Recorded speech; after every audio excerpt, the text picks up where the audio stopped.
If you're listening tonight, I know it's not always easy to switch your mind off. Some nights feel heavier than others, and silence can make everything louder. That's why I make these true crime stories, told slowly without rush, so you don't have to sit alone with your thoughts. If this channel has helped you feel a little calmer, staying subscribed means you'll always find your way back here. This is episode 106. Let's begin. I'm going to tell you a story about a man who lived quietly for decades, who attended church, raised children, and worked an ordinary job, while secretly conducting a private war against strangers. This is a true murder story about patience, ritual, and how a killer who believed he was smarter than everyone else was ultimately undone by his own need to be seen. For more than 30 years, the city of Wichita, Kansas lived with an invisible presence. There was no constant fear, no nightly sirens, no sense that danger was nearby. And yet, over time, people began to realize that something was moving silently through their neighborhoods, entering homes without force, watching, waiting, and leaving death behind. The man responsible would eventually give himself a name, one that sounded almost childish, but the reality behind it was methodical and cold. His name was Dennis Rader. Dennis Rader was born in 1945 and grew up in a strict household. He described his childhood as lonely, emotionally distant, and rigid. He learned early to suppress emotion and to follow rules outwardly, even while cultivating a rich inner world of fantasies he never shared. As an adult, he married, had 2 children, and settled into a life that appeared stable and respectable. He worked as a compliance officer, enforcing city codes, issuing fines, and lecturing residents on order and discipline. To many, he was annoying but unremarkable. But beneath that exterior, Dennis Rader was carefully constructing something else. In his mind, murder was not impulsive. It was ceremonial. It required preparation, control, and time. He studied houses, routines, and family structures. He broke into homes in advance, hiding supplies, learning layouts, and imagining what he would eventually do. This process mattered to him as much as the act itself, sometimes more. In January 1974, he committed his first known murders. He entered the home of the Otero family. Inside were parents Joseph and Julie and their 2 young children. What followed was brutal and methodical. Rader bound, strangled, and killed each of them. There was no robbery, no chaos, only control. He left without being seen. The city was stunned. There was no clear motive, no suspect, no pattern that made sense. Months passed, then years, and then it happened again. Rader began killing sporadically, sometimes waiting years between murders. He targeted women and families. He stalked them beforehand, sometimes for weeks. He bound them, tortured them psychologically, and strangled them slowly. He documented his crimes privately through writing and photographs, preserving memories to revisit later. What made Rader different was not just the killings. It was his need to communicate. He sent letters to the media and police, taunting them, describing his crimes, and demanding recognition. He coined his own nickname, BTK, standing for Bind, Torture, Kill. He wanted the city to know that the murders were connected, that there was a single intelligence behind them, watching and choosing when strike. Then suddenly, in the early 1990s, the killing stopped. BTK vanished. For more than a decade, there were no letters, no murders, no signs. Many believed the killer had died or moved away. Wichita slowly returned to normal life. Dennis Rader continued working, attending church, and raising his children, who had no idea what he had done. But inside him, the need never disappeared. In 2004, after years of silence, BTK resurfaced. He began sending letters again, referencing old murders and including details only the killer would know. Police reopened the case with modern technology. The city once again felt the unease of being watched. Rader believed he was still in control. At one point, he asked police in a letter whether a floppy disk could be traced. When police publicly responded that it could not, Rader believed them. He sent a disk containing metadata tied directly to a computer at his church and a document authored by a user named Dennis. It was over. Police quietly traced the evidence, confirmed his identity, and arrested Dennis Rader in February 2005. When confronted, he did not resist. He spoke calmly. He asked how long it would take to search his home. Later, in court, he confessed. Not emotionally, not regretfully, but methodically. He described each murder in detail, walking the court through his preparations, his thinking, and his actions. Families of victims listened as he recounted their loved ones' final moments with disturbing clarity. He showed no visible remorse. Dennis Rader was sentenced to 10 consecutive life terms in prison. Today, he remains incarcerated, removed from the world he once believed he controlled. His letters stopped. His voice faded. His name became a warning rather than a title. This story is chilling not because of speed or chaos, but because of time. Because it shows how someone can live among others for decades while carrying something unspeakable inside. How patience can be more dangerous than rage, and how even the most meticulous control can unravel with a single mistake. Some crimes scream for attention. Others wait quietly, breathing slowly, confident they will never be discovered. But time, memory, and truth have a way of catching up, even to those who believe they are invisible. Next story.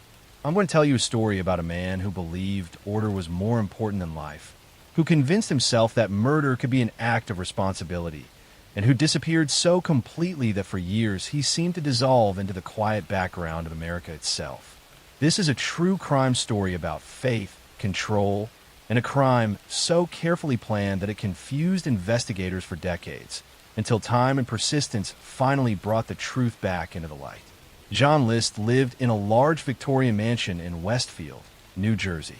From the outside, the house looked like something out of another era, solid and respectable, a symbol of stability.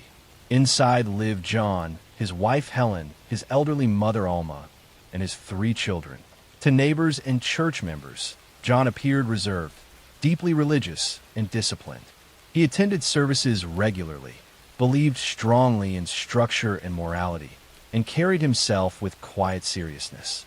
But behind that calm surface, John List was unraveling. By the early 1970s, his life was collapsing in ways he refused to admit. He had lost his job, a fact he hid from his family by leaving the house every morning as if nothing had changed. Bills were piling up. The grand house was draining money he no longer had. His wife enjoyed spending and social status, and John felt increasingly powerless, humiliated, and resentful. In his mind, he was failing not just financially, but spiritually. John List began to believe that his family was drifting away from what he saw as righteous living. Rather than confronting reality, he retreated inward. He spent hours alone with his thoughts, constructing a belief system in which he was the only one capable of making the hard decisions. He convinced himself that his family would suffer terribly if their financial collapse became public. Worse, he believed they might lose their souls. In November 1971, John List made a decision he believed was logical. On a quiet morning, while the house was still calm, he began carrying out his plan. One by one, he murdered his wife, his mother, and his 3 children. Each killing was deliberate, controlled, and unemotional. He used a firearm and took time to clean the scenes as best he could. He placed the bodies carefully, arranged them in positions that reflected his sense of order, and then turned off the lights and heat in the house to slow decomposition. Before leaving, John List wrote a detailed letter.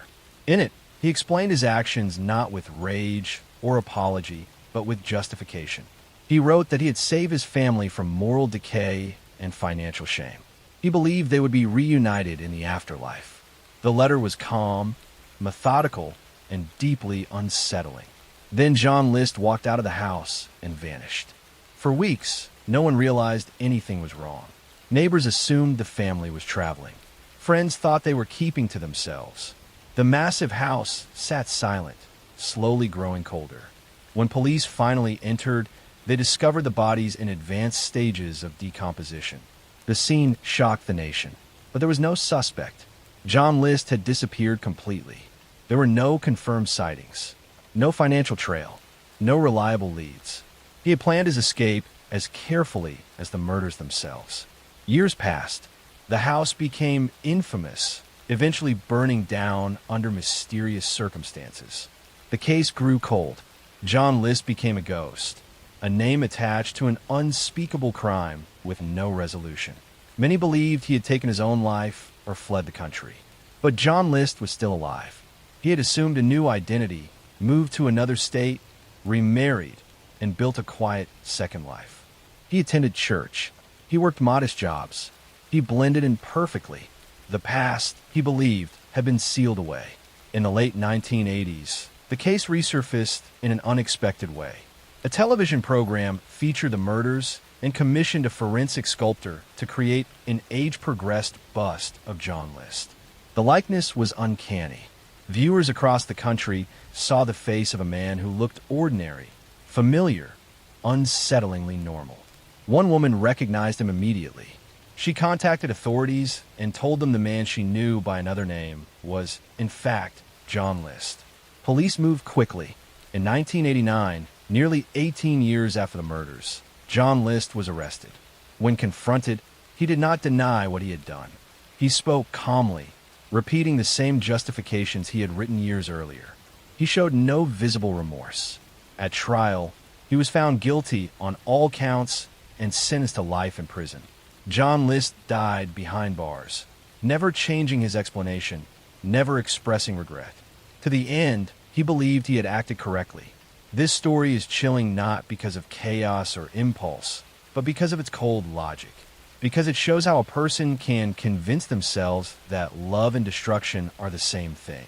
How belief, when twisted by control and fear, can become a weapon. Some killers act in moments of passion. Others plan carefully, quietly, and patiently, believing they are right.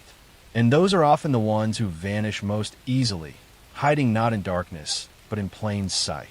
Next story. I'm going to tell you a story about a man who hid behind routine and discipline, who blended into suburban life so completely that he was trusted by neighbors, respected by coworkers, and ignored by suspicion, while quietly becoming one of the most prolific and terrifying murderers in American history.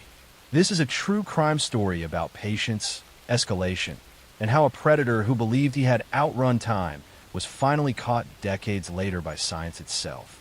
For years in California, something moved silently through quiet neighborhoods at night. It did not break doors or smash windows. It slipped inside through unlocked entrances, cut phone lines, and waited in the dark. Families slept unaware that someone was standing just feet away, listening to their breathing, memorizing their homes. This presence would eventually become known by many names. The East Area Rapist, the original Night Stalker, the Golden State Killer. But for a long time, he had no face. In mid-1970s, a series of sexual assaults began in Northern California. The attacker targeted women inside their own homes, often while their partners were present. He would bind victims with shoelaces or cords taken from the house, stack dishes on a man's back, and whisper threats that if he heard a sound, he would kill them both. Then he would assault the woman repeatedly, sometimes staying for hours, eating food from the kitchen, wandering the house as if it belonged to him. Police were overwhelmed. There were no clear fingerprints. Witness descriptions varied. The attacker seemed to know police procedures, patrol routes, and response times. He escaped on foot or bicycle through backyards, drainage canals, and fences. Each time officers arrived, he was already gone. What made the crimes even more disturbing was the psychological cruelty. The attacker would call victims weeks or months later, breathing into the phone, reminding them that he was still watching. He wanted them to know that safety was an illusion, that even time could not protect them. Then, without warning, the attacks escalated. In Southern California, couples began turning up murdered in their homes. The method was different, but the control was the same. Binding, blunt force, silence. There were no witnesses, no forced entry. The killer vanished into the night after each crime. For years, investigators did not realize they were chasing the same man. It wasn't until patterns were carefully re-examined that the connection became undeniable. The burglaries, the bindings, the timing, the strange sense of ritual. One offender had evolved over time, growing more confident, more violent, more detached from consequences.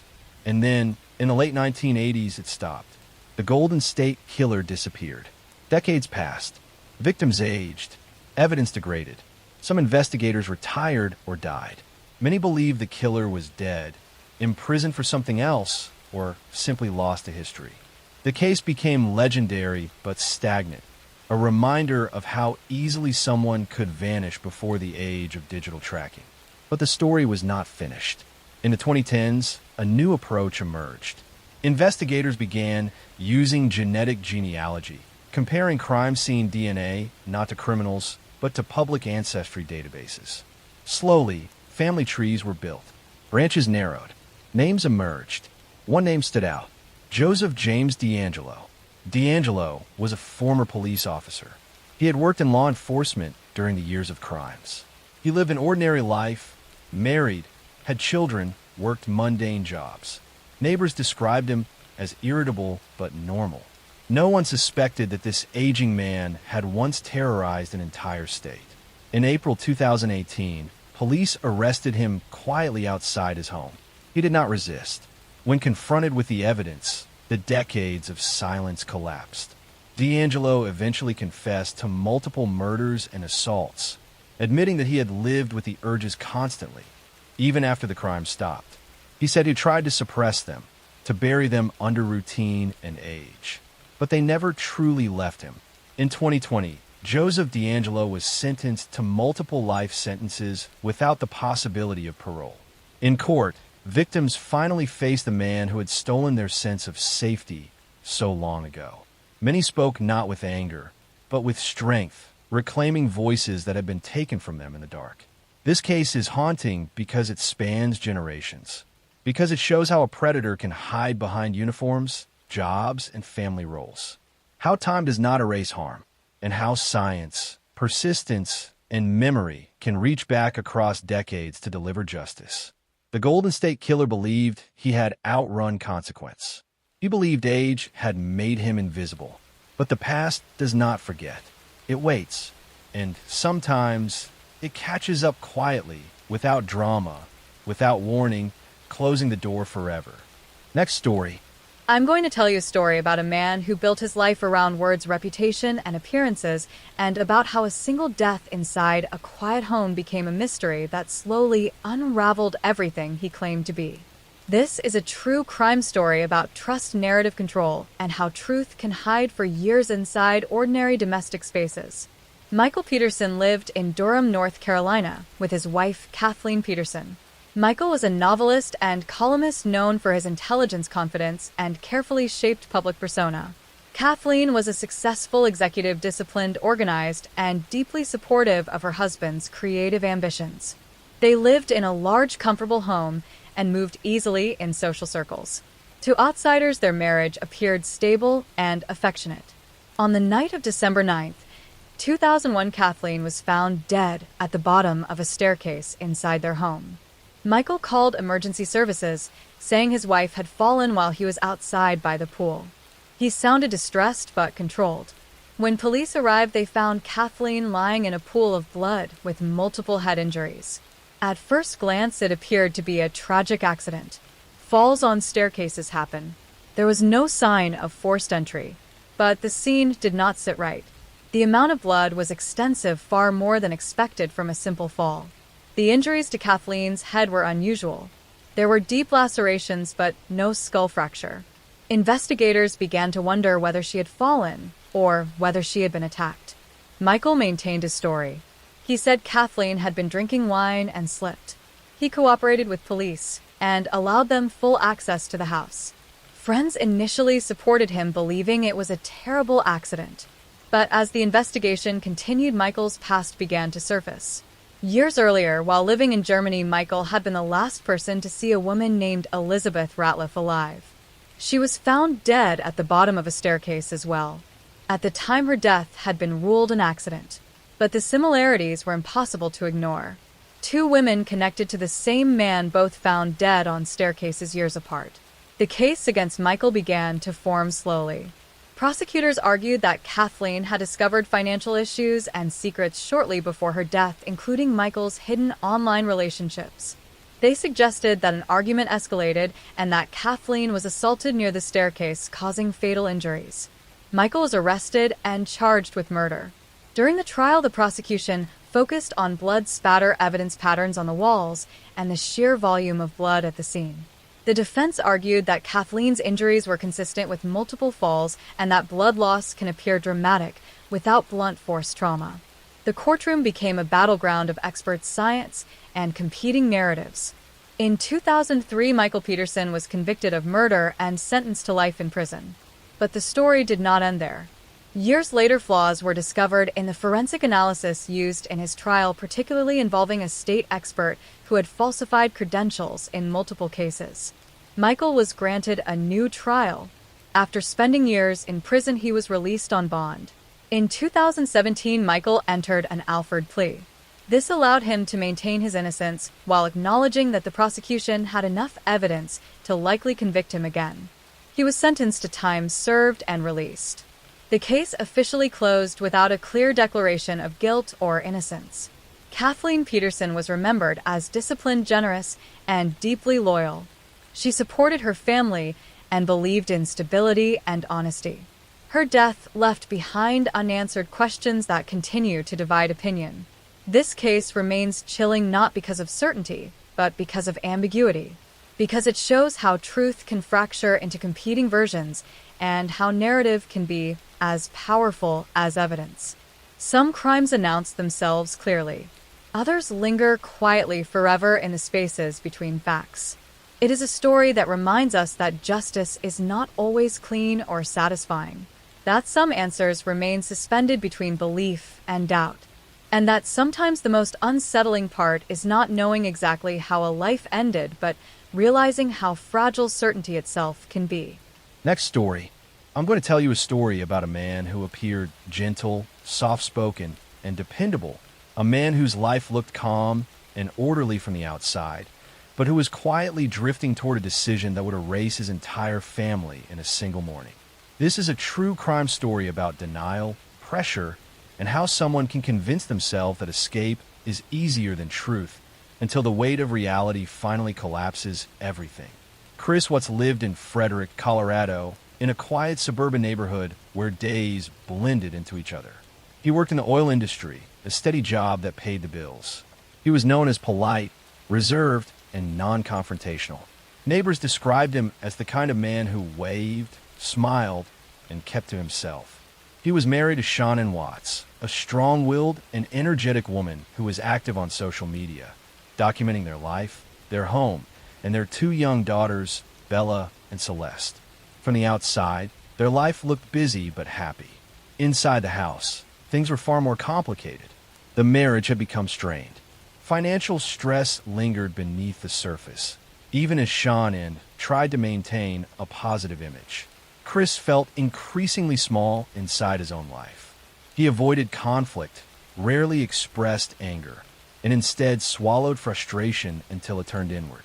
Rather than confronting problems, he detached emotionally, retreating into silence. Then Chris began an affair. The relationship offered him something he had not felt in years, a sense of attention, freedom, and a future that did not involve responsibility. As the affair deepened, his existing life began to feel like a trap. Instead of seeing two paths, one difficult and one honest, he began imagining only one way out. By the summer of 2018, Shannon was pregnant with their third child. Rather than grounding him, the pregnancy intensified his panic. The life he secretly wanted now felt completely unreachable. And instead of ending the affair or telling the truth, Chris began constructing something far darker in his mind. A future where he could erase the past entirely. On the night of August 12, 2018, Shannon returned home from a business trip. Security footage later showed her entering the house quietly, unaware that it would be the last time she ever walked through that door.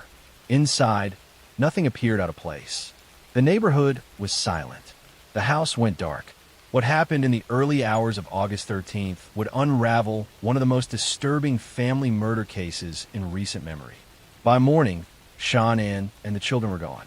Chris reported them missing later that day, standing on his front lawn, giving interviews, his voice calm, his hands steady. He pleaded for their safe return, speaking as if they had simply vanished into thin air. But from the very beginning, something felt wrong. His behavior did not match panic. His words felt rehearsed. His emotions seemed hollow. Investigators began working quickly. Surveillance footage showed Chris backing his truck into the driveway early that morning, something he rarely did. Neighbors mentioned unusual behavior. Friends noted that Shannon would never leave without contacting someone. The image of a spontaneous disappearance collapsed almost immediately. Within days, police brought Chris in for questioning. At first, he denied everything. Then, under pressure, he shifted blame, claiming Shannon had harmed the children and that he had reacted in rage. But the story did not hold. The details were inconsistent. The timeline made no sense. Eventually, the truth emerged. Chris Watts had murdered his pregnant wife. He then killed his 2 young daughters, Bella and Celeste, after they briefly regained consciousness in the car as he drove to a remote oil site where he worked. There, he disposed of their bodies in oil tanks, hiding them in a place he believed would erase them completely. The calm planning of the crime contrasted sharply with the innocence of the victims. When confronted with evidence, Chris confessed fully. There was no dramatic breakdown, no emotional explosion, just quiet admission. He spoke of his actions with disturbing detachment, explaining steps rather than expressing remorse. In November 2018, Chris Watts pleaded guilty to all charges. He was sentenced to multiple life sentences without the possibility of parole. In court, the families of the victims spoke not in rage, but in grief and disbelief, struggling to understand how someone so seemingly ordinary could commit such irreversible acts. This story is chilling because it is not about violence born from chaos. It is about avoidance. It shows how silence can be more dangerous than anger, how fear of confrontation can metastasize into something catastrophic, how someone can live inches away from honesty and still choose destruction instead.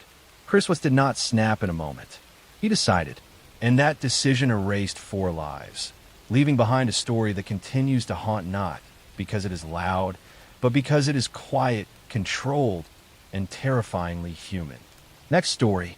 I'm going to tell you a story about 3 Boy Scouts who went on a camping trip in the Oklahoma wilderness, about a night of unimaginable horror, and about a case that has haunted investigators and families for over 40 years with questions that may never be fully answered. In June 1977, 3 young girls were excited to attend Camp Scott, a Girl Scout camp located in the hills near Locust Grove, Oklahoma. 8-year-old Lori Lee Farmer, 9-year-old Michelle Heather Guza, and 10-year-old Doris Denise Milner had just arrived at the camp for what was supposed to be a fun summer experience. They were assigned to tent number 8 in the Kiowa unit, one of the most remote areas of the camp. On the night of June 12, 1977, the girls settled into their sleeping bags in Tent 8 along with other campers throughout the camp. The counselors made their rounds, checking on the girls before heading to their own tents. Everything seemed normal and peaceful as the camp settled down for the night. But sometime during the dark hours, something terrible happened. The next morning, on June 13th, a camp counselor walking to the showers made a horrifying discovery. She found the bodies of Lori, Michelle, and Doris along a trail leading to the showers. All 3 girls had been attacked and taken from their tent during the night. They had been assaulted and beaten. The scene was brutal and shocking, especially in the context of what was supposed to be a safe summer camp environment. Police were called immediately, and Camp Scott was evacuated. Parents rushed to pick up their daughters, many learning about the tragedy only when they arrived. The peaceful Girl Scout camp had become a crime scene, and investigators from multiple agencies descended on the remote location to try to piece together what had happened. Evidence at the scene suggested that someone had entered the camp from outside and specifically targeted Tent 8. Items belonging to the girls were found scattered along the path where their bodies were discovered. Investigators also found a flashlight and other items that appeared to belong to the perpetrator. Most disturbing was evidence that suggested the attacker had been inside the tent and had carried or led the girls away before attacking them. Police quickly focused their investigation on a local man named Gene Leroy Hart. Hart was a Cherokee man who had escaped from prison years earlier, where he had been serving time for previous violent crimes. He was familiar with the area around Camp Scott and had been living as a fugitive in the woods. Witnesses reported seeing a suspicious man near the camp in the days before the attacks, and the description matched Hart. Hart was a known criminal with a history of violence. He had been convicted of kidnapping and assaulting 2 pregnant women in 1966 and had escaped from prison in 1973. He had been on the run for years, and many people believed he had been hiding in the caves and wilderness around the Camp Scott area. The theory was that he had come across the camp and decided to attack. After an intensive manhunt, Gene Leroy Hart was captured in April 1978, nearly a year after the attacks. He was arrested at a residence where he had been hiding and was charged with 3 counts of first-degree ending of life. The community was relieved that a suspect was in custody, but the legal battle was just beginning. Hart's trial took place in 1979 and became one of the most watched trials in Oklahoma history. The prosecution presented evidence, including hair samples found at the scene that appeared to match Hart, items found near the crime scene that were linked to him, and testimony about his presence in the area. They argued that Hart's history of violence and his familiarity with the wilderness made him the obvious perpetrator. The defense, however, challenged the evidence. They brought in their own experts who questioned the hair analysis and suggested that the evidence had been contaminated or mishandled. They argued that Hart had been unfairly targeted because of his criminal record and that the physical evidence wasn't strong enough to prove beyond reasonable doubt that he was responsible. In March 1979, after lengthy deliberations, the jury found Gene Leroy Hart not guilty on all charges. The verdict shocked many people, especially the families of the victims who believed Hart was responsible. The acquittal meant that legally, the case remained unsolved and no one had been held accountable for the deaths of Lori, Michelle, and Doris. Just 2 months after his acquittal, in June 1979, Gene Leroy Hart died of a heart attack while exercising in prison where he was serving time for his previous convictions. His death meant he could never be tried again if new evidence emerged, and it left many questions forever unanswered. In 2008, authorities decided to use modern DNA technology to re-examine evidence from the case. DNA samples from the crime scene were compared to DNA from Gene Leroy Hart and his relatives. The results were inconclusive, but suggested that Hart could not be definitively ruled out as a contributor to some of the evidence. However, the testing also couldn't definitively prove he was responsible. In 2022, further DNA testing was conducted using even more advanced technology.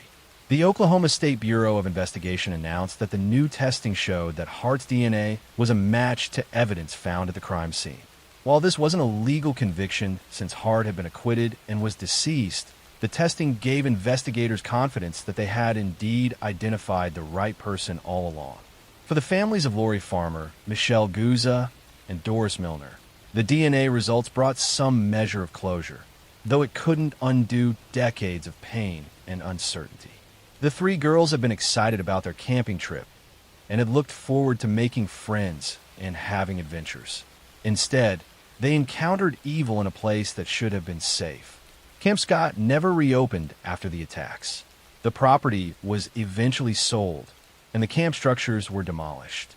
The site stands as a reminder of the tragedy that occurred there and the 3 young lives that were stolen on that June night in 1977. The case of the Girl Scout murders remains one of Oklahoma's most notorious unsolved cases in the eyes of many, despite the DNA evidence pointing to Hart. Because he was acquitted in court and died shortly after, there was never legal resolution. The case highlighted failures in camp security and led to changes in how overnight camps protect children in their care. Lori, Michelle, and Doris were young girls who should have had their whole lives ahead of them. They should have grown up, graduated from school, and had families of their own. Instead, their lives ended on a camping trip that was supposed to be filled with joy and adventure. A tragic reminder that evil can strike even in the most innocent of settings. Next story. I'm going to tell you a story about a wealthy businessman who seemed to have a perfect life, about a wife and mother who disappeared without a trace, and about how a case that went unsolved for decades was finally cracked when new witnesses came forward with the truth they had been too afraid to tell. In May 1983, Linda McClelland was a 31-year-old woman living in Simsbury, Connecticut, with her 3 young children. She had been going through a difficult divorce from her husband, Robert McClelland, a successful businessman. The divorce was contentious, with disputes over custody of the children and division of assets. On May 24th, 1983, Linda dropped her children off at school and then vanished. She was never seen again. When Linda failed to pick up her children from school that afternoon, family members became alarmed. Linda was a devoted mother who would never abandon her kids. Her car was found parked at a shopping center, but there was no sign of where she had gone. Inside the car, police found her purse with her identification and money still inside, suggesting she hadn't left voluntarily. Police immediately suspected foul play and focused their investigation on Robert McClelland. The couple had been in the middle of a bitter divorce, and Linda had recently been granted temporary custody of the children. Robert had a strong motive, and witnesses reported that he had been angry about the divorce proceedings. But without a body or physical evidence, police couldn't build a strong enough case to charge him. Robert McClelland claimed he had no idea what had happened to his wife. He said he had been at work on the day she disappeared and suggested that Linda might have simply decided to leave and start a new life somewhere else. But everyone who knew Linda rejected this theory. She was deeply devoted to her 3 children and would never have abandoned them, especially in the middle of a custody battle. The case went cold for decades. Linda's children grew up without their mother, never knowing what had happened to her. The oldest child, who had been just 7 years old when Linda disappeared, carried the trauma of losing their mother under such mysterious circumstances. The family never stopped hoping for answers, but as years turned into decades, it seemed less and less likely they would ever learn the truth. Robert McClelland moved on with his life. He eventually remarried and continued his business career. To outsiders, he seemed like a man who had overcome tragedy and rebuilt his life. But people close to the case never forgot about Linda, and some investigators remained convinced that Robert knew more than he was saying. Then in 2020, nearly 40 years after Linda disappeared, the case suddenly broke open. New witnesses came forward with information they had been too frightened to share decades earlier. These witnesses were people who had been close to Robert McClelland at the time of Linda's disappearance, and they had damaging information about what had really happened. One witness revealed that Robert had confessed to taking Linda's life. According to this person, Robert had admitted that he killed Linda and disposed of her body in a location where it would never be found. The witness had kept this secret for decades out of fear of Robert and concern about not being believed, but finally decided to come forward as time passed and Robert aged. Additional witnesses provided information about Robert's behavior around the time of the disappearance. They described him acting suspiciously and making statements that suggested he was involved in Linda's vanishing. Some witnesses said Robert had asked for help disposing of evidence, or had been seen cleaning his car obsessively in the days after Linda went missing. Armed with this new testimony, police reopened the investigation. In September 2020, they arrested 80-year-old Robert McClelland and charged him with taking his wife's life. After nearly 4 decades, he was finally being held accountable for what investigators had long suspected he had done. The arrest brought mixed emotions for Linda's family and children. They were relieved that someone was finally being charged for their mother's disappearance. But they were also heartbroken knowing they would never get their mother back, and that they had lived most of their lives without knowing the truth. They also had to face the reality that their father was accused of taking their mother's life. Robert McClelland's case went to trial in 2023. The prosecution presented the testimony of witnesses who said Robert had confessed to the crime decades earlier. They presented evidence about the timing of Linda's disappearance and Robert's behavior afterward. They argued that Robert had a clear motive, given the contentious divorce and custody battle, and that he had killed Linda to avoid losing his children and having to pay support. The defense argued that the case was based on decades-old memories and that the witnesses weren't credible. They pointed out that Linda's body had never been found and that there was no physical evidence linking Robert to her disappearance. They suggested that without a body or forensic evidence, the prosecution's case was based on speculation and unreliable testimony from people with potentially questionable motives. The trial was emotional, with Linda's children now adults testifying about growing up without their mother and living with the uncertainty of not knowing what had happened to her. They spoke about birthdays and graduations and weddings that their mother had missed, and about the hole in their lives that had never been filled. In 2023, after hearing all the evidence, the jury found Robert McClellan guilty of manslaughter in connection with Linda's death. While prosecutors had argued for a conviction on stronger charges, the jury settled on manslaughter, perhaps reflecting the challenges of prosecuting a 40-year-old case without physical evidence. Robert was sentenced to prison, and while the sentence couldn't undo decades of pain, it brought some measure of justice for Linda and her family. Linda McClellan's body has never been recovered. Despite the conviction, Robert McClellan has never revealed what he did with her remains or where she might be found. This has prevented Linda's family from having a proper burial and achieving complete closure. They continue to hope that someday they might be able to lay Linda to rest with dignity. The case serves as a reminder that even cold cases can be solved when witnesses find the courage to come forward. It took nearly 40 years, but the truth about Linda McClellan's fate finally emerged. She was a mother who loved her children and who was taken from them by someone who should have protected her. While justice came far too late, it came nonetheless, proving that time doesn't erase the truth and that families who refuse to give up hope can sometimes get the answers they deserve. Next story. I'm going to tell you a story about a young college student who vanished after a night out with friends, about a massive search that gripped a nation, and about how modern technology finally revealed the tragic truth about what happened during her final hours. In September 2019, 19-year-old Anaya Blanchard was a college student living in Auburn, Alabama. She was the stepdaughter of UFC fighter Walt Harris, and she was known for her bright smile, loving personality, and close relationship with her family. On the night of October 23, 2019, Anaya went to a convenience store and then met up with a friend.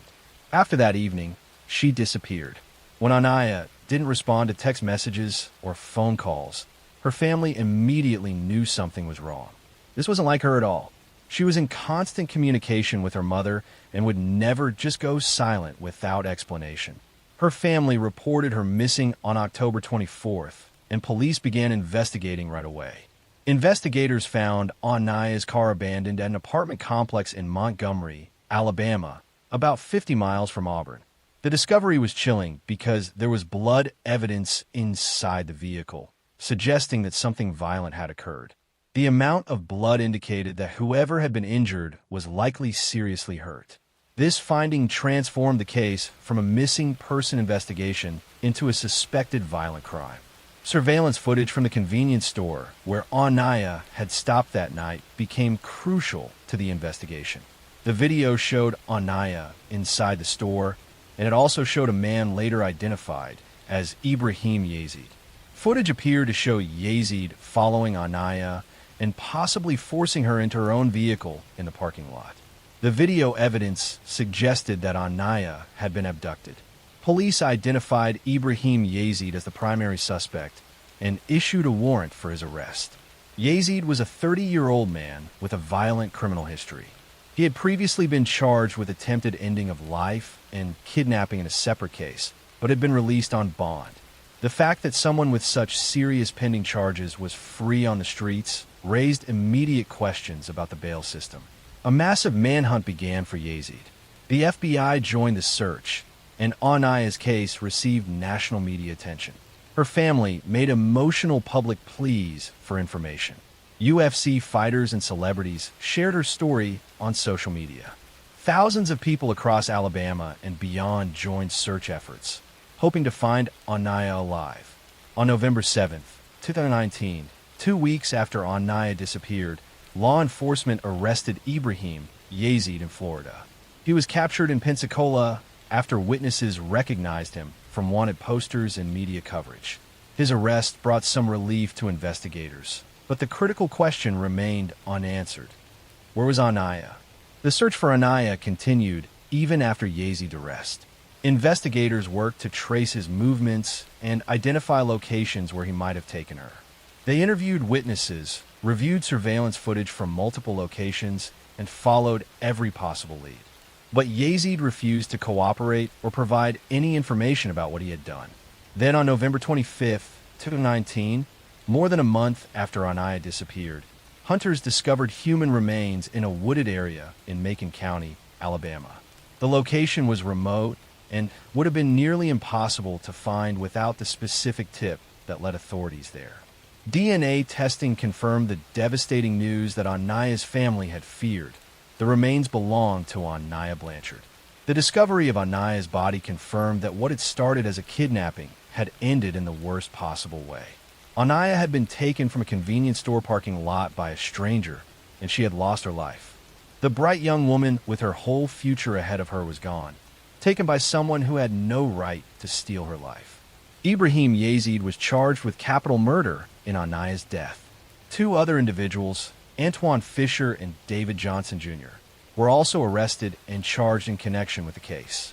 Fisher was accused of helping dispose of evidence, while Johnson was charged with helping Yazid after the crime.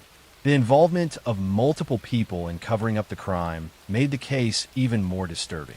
The case became not just a story about Anaya's tragic death, but also a catalyst for change in Alabama's legal system. Anaya's family channeled their grief into advocacy, pushing for reform to the state's bail system. They argued that violent offenders like Yazid, who had been out on bond for previous serious charges, should not be released back onto the streets where they could harm others. In 2022, Alabama voters overwhelmingly approved a constitutional amendment known as Anaya's Law. The law allows judges to deny bail to defendants charged with violent felonies if they are deemed a threat to the community. The amendment was designed to prevent situations like the one that had allowed Yazid to be free despite facing serious criminal charges. Anaya's family found some solace in knowing that her death might prevent similar tragedies in the future. Ibrahim Yazid's trial has faced multiple delays, but he remains in custody awaiting trial on capital murder charges. Prosecutors are seeking the death penalty, arguing that the kidnapping and taking of Anaya's life was especially heinous and demonstrated a complete disregard for human life. The trial, when it occurs, will bring the painful details of Anaya's final hours into public view. For Anaya's family, particularly her mother Angela Harris and stepfather Walt Harris, the loss has been devastating. They have spoken publicly about their grief, about the hole left in their lives by Anaya's absence. They've shared memories of Anaya's infectious smile, her kindness, and her dreams for the future. They've also talked about the importance of staying vigilant and aware of surroundings, hoping to help others avoid similar tragedies. Anaya Blanchard was a young woman who stopped at a convenience store on an ordinary night, expecting to go about her evening like any other. Instead, she encountered a predator who saw her as a victim. She was kidnapped, taken from her life, her family, and all the future experiences she should have had. Her case reminds us that danger can strike in the most ordinary circumstances, and that young people must remain aware of their surroundings, even in familiar places. The legacy of Anaya's Law stands as a testament to her family's determination to create something positive from unimaginable tragedy. While nothing can bring Anaya back, the legal changes inspired by her case may protect others from violent offenders who should never have been walking free in the first place. Anaya's bright smile and loving spirit are remembered by those who knew her, and her story continues to raise awareness about the importance of public safety and bail reform across the country. Next story. I'm going to tell you a story about a brilliant doctoral student who seemed to have a promising future, about a professor who was found shot in his own office, and about how a botched robbery turned into a case that exposed dark secrets hidden beneath a prestigious university campus. In September 2013, the University of Alabama in Huntsville campus was rocked by a shooting that initially seemed like a random act of violence. Biology professor Amy Bishop had walked into a faculty meeting in 2010 and opened fire, ending the lives of 3 colleagues. and injuring 3 others. But this story isn't about Amy Bishop. Let me tell you about a different case from a different university. In July 2013, 24-year-old nursing student Lauren Giddings was living in an apartment near Mercer University Law School in Macon, Georgia. Lauren had just graduated from law school and was preparing to take the bar exam. She was smart, ambitious, and loved by her friends and family. On June 26, 2011, Lauren's friends reported her missing after she stopped responding to calls and texts. This wasn't like her at all. When police went to check Lauren's apartment, they found it locked and seemingly undisturbed. Her car was parked outside, and there were no obvious signs of a break-in or struggle. But Lauren was nowhere to be found. Days passed with no sign of her, and the search intensified. Then on June 30th, 2011, a maintenance worker made a horrifying discovery in the trash area near the apartment complex. Human remains had been placed in a trash bin near the apartments. The body had been dismembered and placed in garbage bags. DNA testing confirmed what everyone feared. The remains belonged to Lauren Giddings. The discovery transformed the case from a missing person investigation into a homicide, and police immediately began looking at everyone who lived in or near the apartment complex. One person who drew investigators' attention was Stephen McDaniel, a fellow law school graduate who lived in the same apartment building as Lauren. Stephen had actually appeared on local news expressing concern about Lauren's disappearance, saying he hoped she would be found safe. But when police interviewed him, his behavior was bizarre and his answers were evasive. During a police interview, detectives informed Stephen that Lauren's body had been found. His reaction was strange and unsettling. He seemed to freeze, staring blankly and barely responding. The interview, which was recorded, showed Stephen sitting motionless for extended periods, giving one-word answers, and appearing to shut down emotionally. His unusual behavior made investigators more suspicious. Police obtained a search warrant for Stephen McDaniel's apartment, and what they found was deeply disturbing. Stephen had an obsession with Lauren. He had been secretly recording her through her window and had videos of her in her apartment without her knowledge. He had researched methods of disposing of bodies online. He had even purchased hacksaw blades and other items that could be used to dismember a body. Investigators also found evidence that Stephen had broken into Lauren's apartment. A key that fit her lock was discovered in his possession. The hacksaw found in his apartment was consistent with the tool used to dismember Lauren's body. The case against Stephen McDaniel was building rapidly, and the picture emerging was of a man who had become obsessed with his neighbor and had acted on that obsession in the most violent way possible. Stephen McDaniel was arrested and charged with Lauren Giddings' abduction and ending of her life. The evidence against him was overwhelming.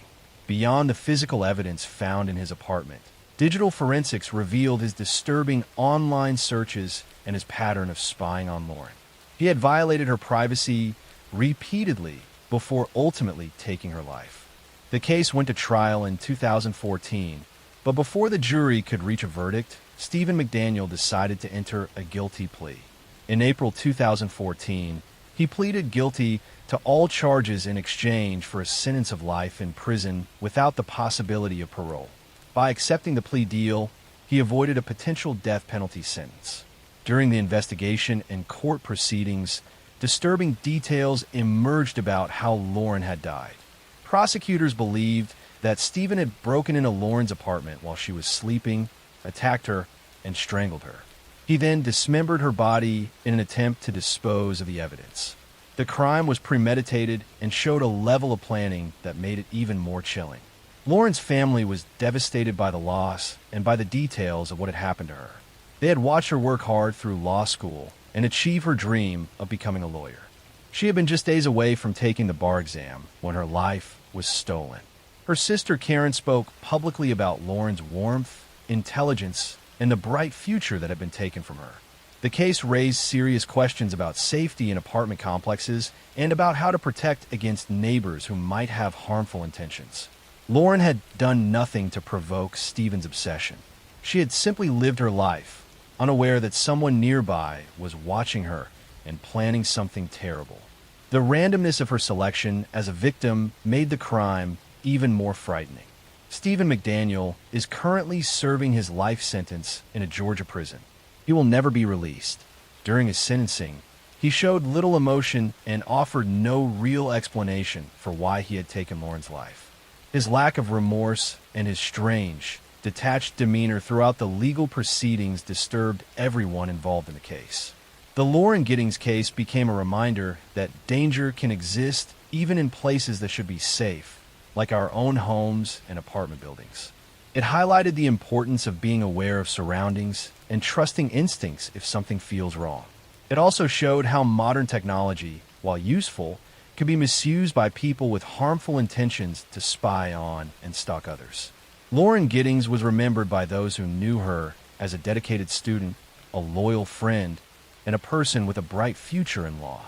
She had worked hard to achieve her goals and was on the verge of beginning her legal career when her life was cut short. Her family established a scholarship in her name to help other students pursue their educational dreams, ensuring that Lauren's memory would live on in a positive way. The case of Lauren Giddings serves as a tragic reminder that evil can hide behind ordinary facades. Stephen McDaniel was a fellow law student, someone who should have been focused on his own future and career.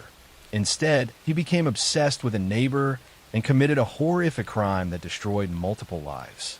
Lauren deserved to live, to practice law, and to make the difference in the world that she had planned. Her story remains a sobering example of how violence can strike without warning and how precious and fragile life truly is. Next story, I'm going to tell you a story about a childhood stolen, about a monster who wore the mask of Mentor, and about how an entire sport failed to protect the children in its care. In the gymnasiums of Pennsylvania State University, where young athletes trained with dreams of Olympic glory, a doctor moved among them with keys to every locker room and unfettered access to vulnerable children. Parents trusted him completely, grateful their daughters were receiving medical care from such a respected professional. But behind closed doors, under the guise of treatment, he was committing crimes that would eventually reveal themselves as one of the most extensive child sexual abuse cases in American history.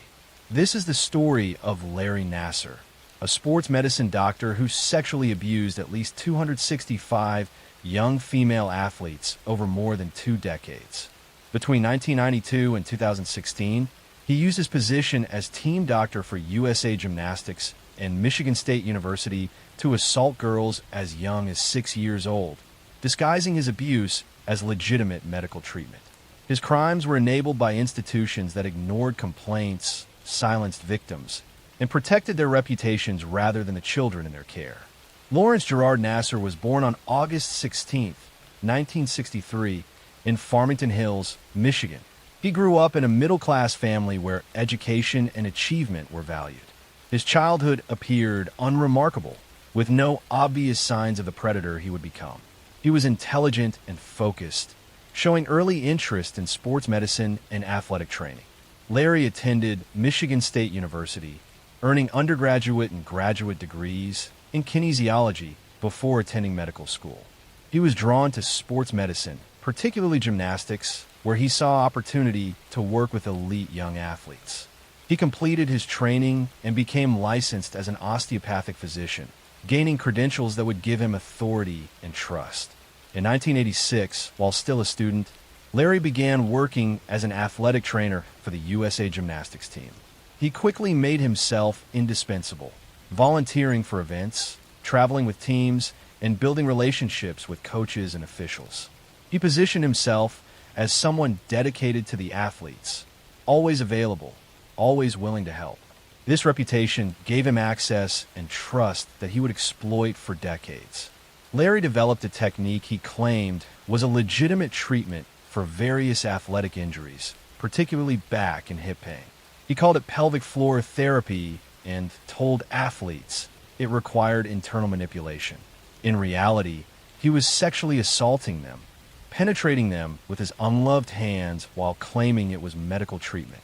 The girls were confused and uncomfortable, but trusted that a doctor knew what he was doing. He would perform these assaults in exam rooms, often with parents present in the room, but positioned so they could not see what his hands were doing beneath a sheet. He would chat casually with parents while assaulting their daughters. His demeanor, so professional and relaxed that no one suspected anything inappropriate was happening. Larry targeted young gymnasts who were vulnerable and unlikely to question authority. These were girls who had been trained from early childhood to obey coaches and medical staff without question, to push through pain and discomfort, to trust that adults in positions of authority had their best interests at heart. Their conditioning made them perfect victims for someone who understood how to exploit that trust. Over 2 decades, Larry assaulted hundreds of girls. Some were Olympic medalists, elite athletes whose names the world knew. Most were young gymnasts training at local clubs, girls with Olympic dreams who trusted that the national team doctor was providing them with the best care possible. He assaulted them at competitions, at training camps, at his office at Michigan State University, and even at his home where parents would bring their daughters for treatment. Reports of Larry's abuse began surfacing as early as the 1990s, but they were consistently dismissed or ignored. Young athletes complained to coaches, to USA Gymnastics officials, to Michigan State administrators. Each time, the institutions chose to protect Larry rather than investigate the claims. Officials told victims they were misunderstanding legitimate medical treatment. Some were warned that speaking out would damage their careers and the sport they loved. In 2004, a young gymnast reported Larry's abuse to Michigan State University police. An investigation was conducted but closed without charges. Larry was allowed to continue practicing. In 2014, another athlete filed a complaint with the university. Again, an investigation concluded that Larry's techniques were legitimate medical procedures. The institution sided with the doctor rather than the victim. The breakthrough came in 2016 when former gymnast Rachel Den Hollander went public with detailed accusations against Larry. Her willingness to speak openly, using her real name and providing specific accounts, gave other victims courage to come forward. Within months, dozens and then hundreds of women and girls reported that Larry had assaulted them during supposed medical treatments. Investigations by police and journalists revealed the staggering scope of Larry's crimes and the systematic failures by USA Gymnastics and Michigan State University to protect children in their care. Internal documents showed that officials had received numerous complaints over decades, but had taken no meaningful action to stop Larry or protect future victims. Larry Nassar was arrested in December 2016 on child pornography charges. As the investigation expanded, he was charged with multiple counts of criminal sexual conduct spanning decades. Faced with overwhelming evidence from hundreds of victims, he eventually pleaded guilty to avoid trial. His sentencing hearings in January 2018 became historic moments. Over 7 days, 156 victims gave impact statements describing how Larry's abuse had affected their lives. Olympic champions like Ali Raisman, Michaela Maroney, and Simone Biles spoke publicly about being abused by the doctor they had trusted. Judge Rosemary Aquilina allowed every victim who wanted to speak the opportunity to confront Larry. Larry Nassar was sentenced to 40 to 175 years in prison for criminal sexual conduct, in addition to a 60-year federal sentence for child pornography. He will die in prison. During sentencing, Judge Aquilina told him he had just signed his own death warrant. The fallout from a Nassar case was extensive. USA Gymnastics filed for bankruptcy under the weight of lawsuits. The entire USA Gymnastics board resigned. Michigan State University paid $500 million to settle claims from victims. Officials who had dismissed or ignored complaints faced criminal charges for their failures. Larry's case exposed how institutions prioritize reputation over child safety, how predators exploit positions of trust and authority, and how children in elite sports can be particularly vulnerable to abuse because they have been conditioned to endure pain and obey authority figures without question. The survivors of Larry Nassar's abuse have become advocates for changing how institutions handle allegations of abuse and for protecting children in sports. Next story, I'm going to tell you a story about faith, power, and silence. About how an institution trusted by millions became the shelter for predators who used the language of God to destroy lives. This is the story of how the Catholic Church's greatest sin was not just what was done, but what it allowed to continue. For centuries, the Catholic Church stood as one of the most powerful institutions on earth. It preached compassion, morality, and the protection of the innocent. Priests were seen as moral guides, spiritual fathers who comforted families, baptized children, and buried the dead. In many small towns, a priest's word carried more weight than any law or government. People believed they represented holiness itself.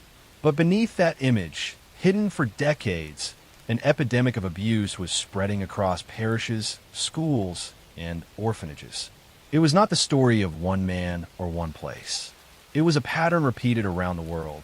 In the United States, Ireland, Australia, Latin America, and Europe, a pattern of priests abusing children and a church hierarchy protecting them. The earliest public cases appeared in the 1980s, but the roots went back much further. Survivors later revealed that the abuse had been happening for generations, buried behind closed doors and sealed files.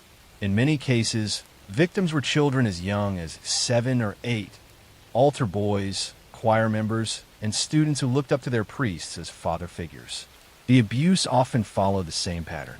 A priest would identify a vulnerable child, usually one from a devout family or a broken home. He would offer attention, kindness, or gifts, gestures that seemed harmless to parents who trusted the church completely. Once that trust was secured, the abuse began. Some victims were assaulted in rectories, others in confession rooms, church basements, or during trips organized by the parish. For decades, when parents or victims tried to report what happened, their complaints were quietly dismissed. Church officials moved accused priests from one parish to another instead of calling the police. Each transfer gave predators a new set of victims. The church claimed these were isolated incidents or misunderstandings. In truth, it was a system designed to protect itself from scandal. In 1985, a young Louisiana priest named Gilbert Goth became one of the first publicly exposed abusers. His case revealed that church leaders had known about his behavior for years but kept it secret. Dozens of children had been assaulted. The revelation shattered the illusion of moral perfection that surrounded the clergy. But even then, the full scope of the problem was not yet understood. By the early 2000s, everything changed. The Boston Globe newspaper launched an investigation after receiving sealed court documents showing that church officials had covered up decades of abuse. The Globe's reporters uncovered a network of secrecy that reached from local parishes all the way to the Vatican. Their 2002 expose revealed that more than 70 priests in the Boston area alone had been accused of abusing minors, and that church leaders had reassigned them again and again despite repeated warnings. The impact was explosive. The stories poured in from across the United States. Thousands of survivors describing nearly identical experiences of manipulation, guilt, and silence. Investigations spread to other countries, uncovering systemic abuse in Ireland, Germany, Chile, and Australia. In Ireland, government inquiries later revealed abuse in Catholic-run orphanages and industrial schools dating back to the 1940s. Some survivors described physical and sexual assaults so severe they left lifelong trauma. The church responded by expressing sorrow, but often avoided responsibility. High-ranking bishops claimed they had trusted their priests or misunderstood the seriousness of the allegations. Yet internal documents showed otherwise. Memos, letters, and reports revealed that church leaders had known for decades about abusers and had deliberately chosen to conceal their crimes. In 2018, a grand jury investigation in Pennsylvania released a report that changed everything. The report named over 300 priests who had abused more than 1,000 children over 70 years. The evidence included internal church archives that described abuse in horrifying detail.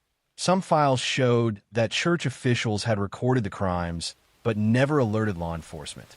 Instead, they offered counseling to the priests, sent them on retreats, and quietly reassigned them to new parishes. The survivors' testimonies were heartbreaking. Many described how the abuse had shattered their faith, leaving them unable to enter a church again. Others spoke of lives consumed by depression, addiction, or guilt.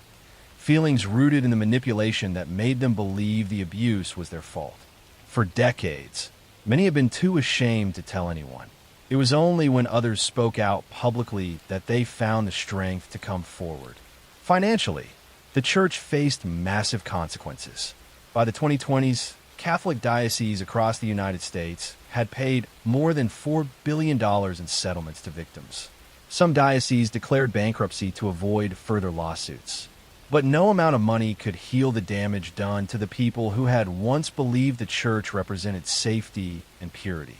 In Ireland, entire generations grew up under the shadow of what was later called the Magdalene Laundries, institutions where girls and women, often victims of abuse, were confined, exploited, and silenced by nuns. In Australia, a royal commission found that 7% of priests had been accused of sexual abuse between 1950 and 2010. The numbers revealed that this was not a few isolated bad actors. It was a structural failure stretching across continents. The Vatican itself was forced to confront the crisis publicly. In recent years, Popes Benedict and Francis both acknowledged the scale of the wrongdoing. Francis met with survivors, promising reform and accountability. But critics argued that the church's response remained too slow and too focused on damage control rather than justice. The deeper tragedy lies in the betrayal of faith. For victims, their abusers were not strangers. They were men who baptized them, heard their confessions, and preached about sin and forgiveness. The manipulation went beyond physical harm. It attacked the very core of trust and belief. Today, the Catholic Church continues to face investigations and lawsuits around the world. Many countries have established new laws requiring the immediate reporting of abuse, regardless of religious confidentiality. Some dioceses have implemented background checks and training programs. But for the countless survivors who never received justice, the scars remain. The Church's failure was not only in the crimes themselves, but in the decades of denial that followed. It showed how power and secrecy can turn even the most sacred institutions into places of fear. The damage stretched far beyond the victims.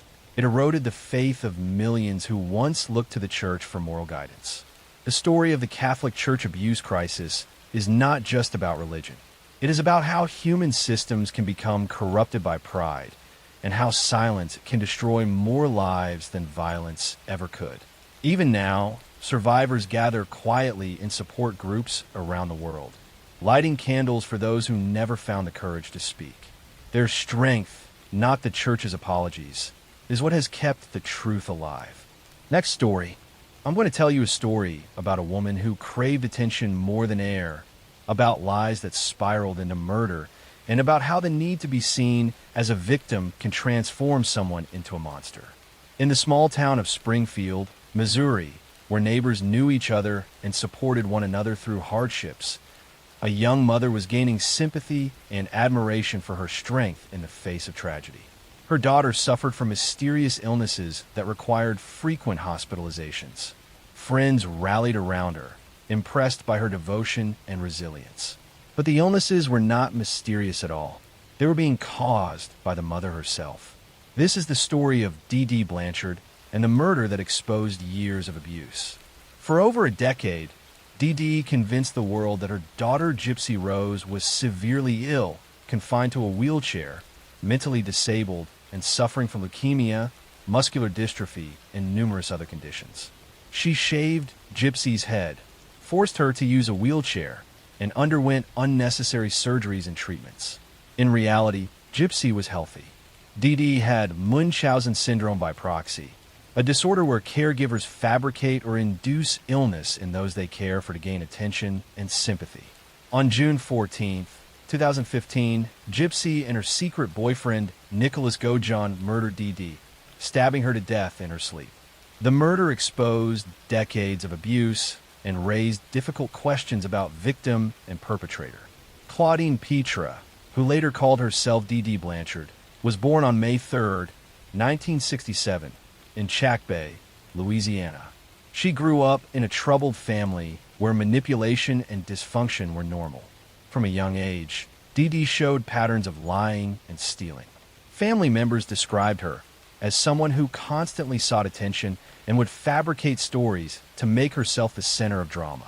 Dee Dee became pregnant as a teenager and gave birth to Gypsy Rose in 1991.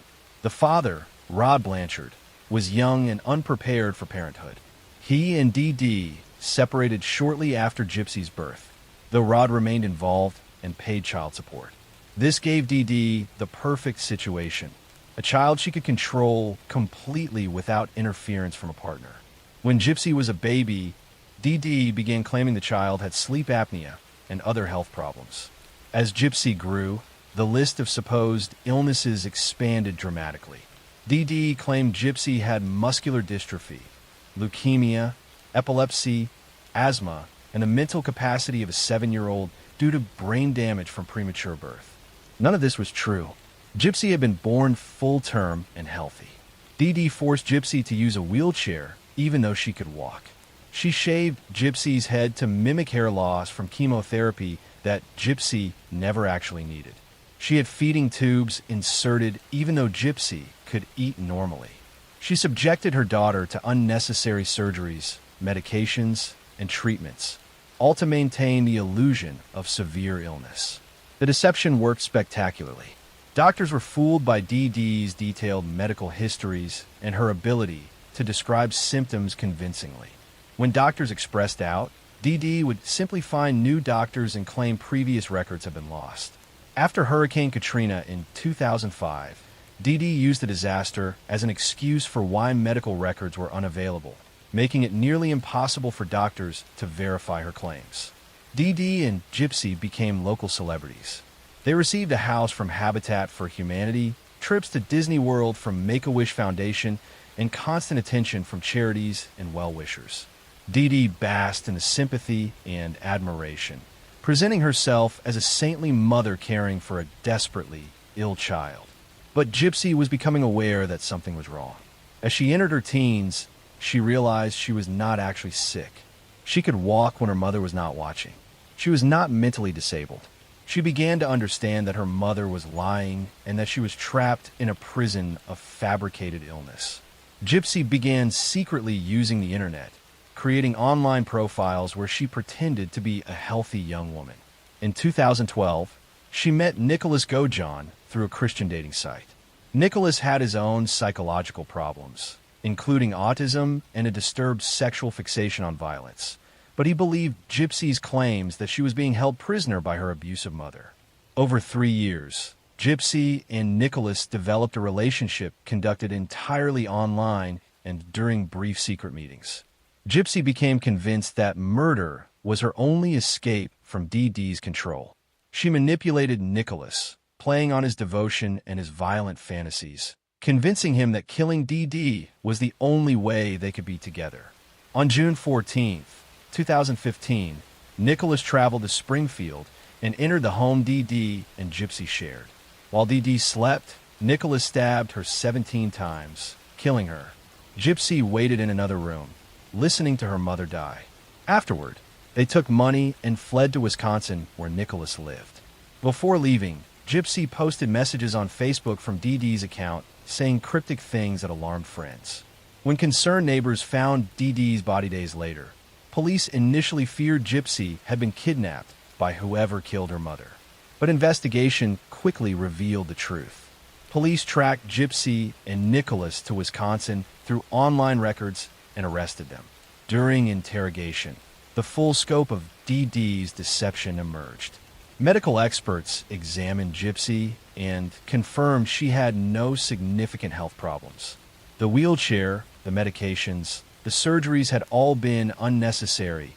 Years of medical abuse inflicted by a mother whose need for attention had destroyed her daughter's childhood. The legal and moral questions were complex. Gypsy had participated in murdering her mother, but she had also been a victim of horrific abuse for her entire life. Nicholas had committed the actual killing, but had been manipulated by Gypsy. In 2016, Gypsy pleaded guilty to second-degree murder and was sentenced to 10 years in prison. Nicholas was convicted of first-degree murder and sentenced to life without parole.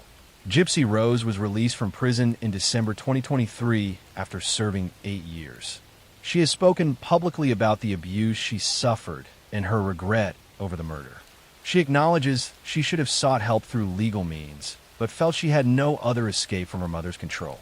The case revealed the horrors of Munchausen syndrome by proxy and how medical systems can fail to protect victims when caregivers are skilled manipulators. It raised difficult questions about culpability when victims of long-term abuse commit violence against their abusers. And it demonstrated that sometimes the people who seem most devoted and caring are actually the most dangerous, using love and concern as masks for cruelty and control. Next story, I'm going to tell you a story about betrayal in the most intimate form, about a man who used charm as a weapon, and about how trust can become the deadliest vulnerability of all. In the affluent suburbs of Connecticut during the 1980s, a successful airline pilot seemed to have everything: a beautiful home, a thriving career, and the respect of his community. He was intelligent, well-spoken, and appeared to be living the American dream. But Richard Crafts was hiding a dark secret, and when his wife finally decided to leave him, he would commit a crime so calculated it would change forensic investigation forever. This is the story of Richard Crafts, the wood chipper incident. In November 1986, his wife Hella, a flight attendant, disappeared after telling friends she planned to divorce Richard and had gathered evidence of his infidelity. Richard claimed she had left for Denmark to visit family, but investigators became suspicious. What they eventually discovered was that Richard had ended his wife's life, then used a commercial wood chipper to destroy her body, scattering the remains across a frozen riverbank.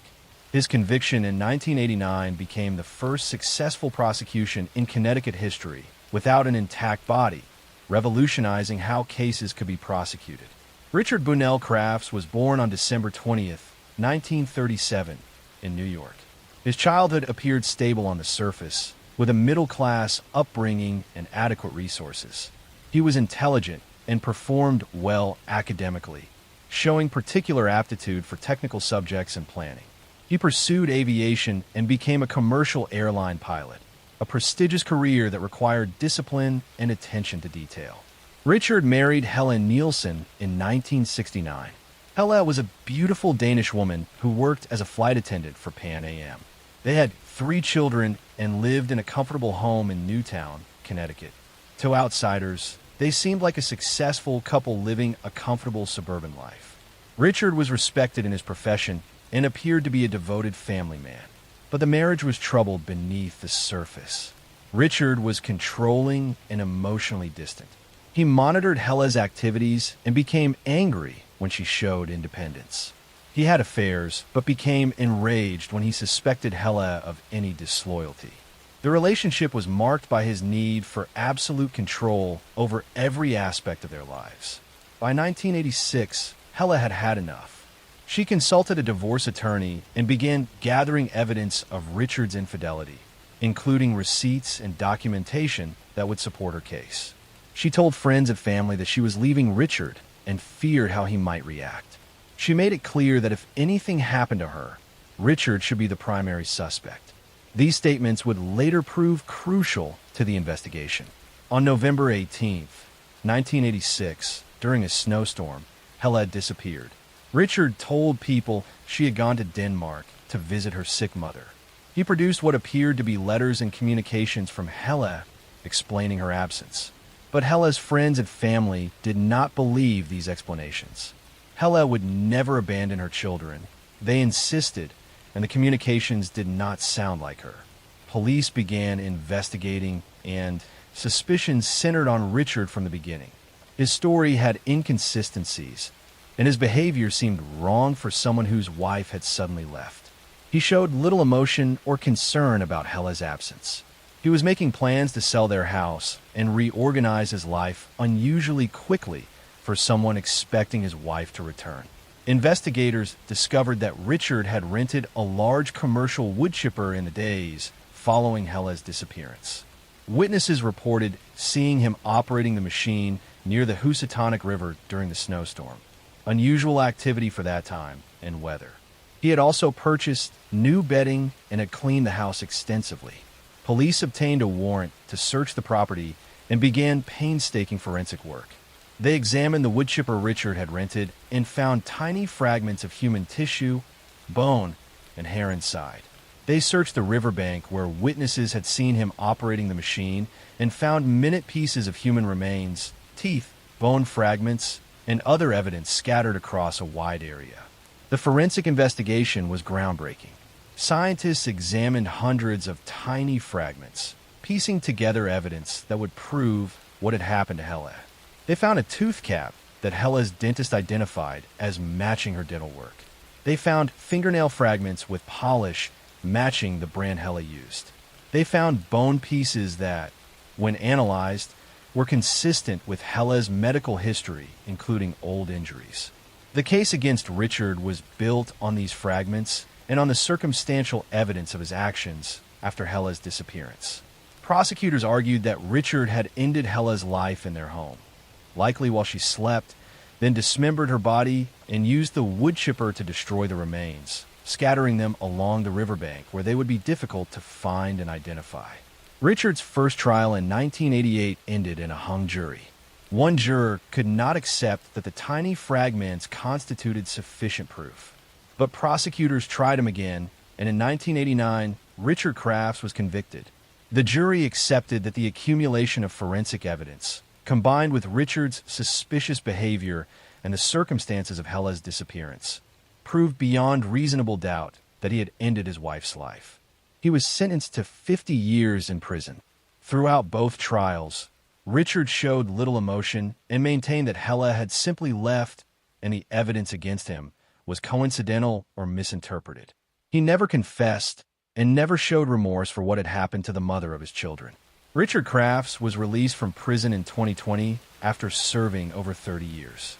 He was 82 years old when freed, an elderly man who had spent most of his adult life behind bars.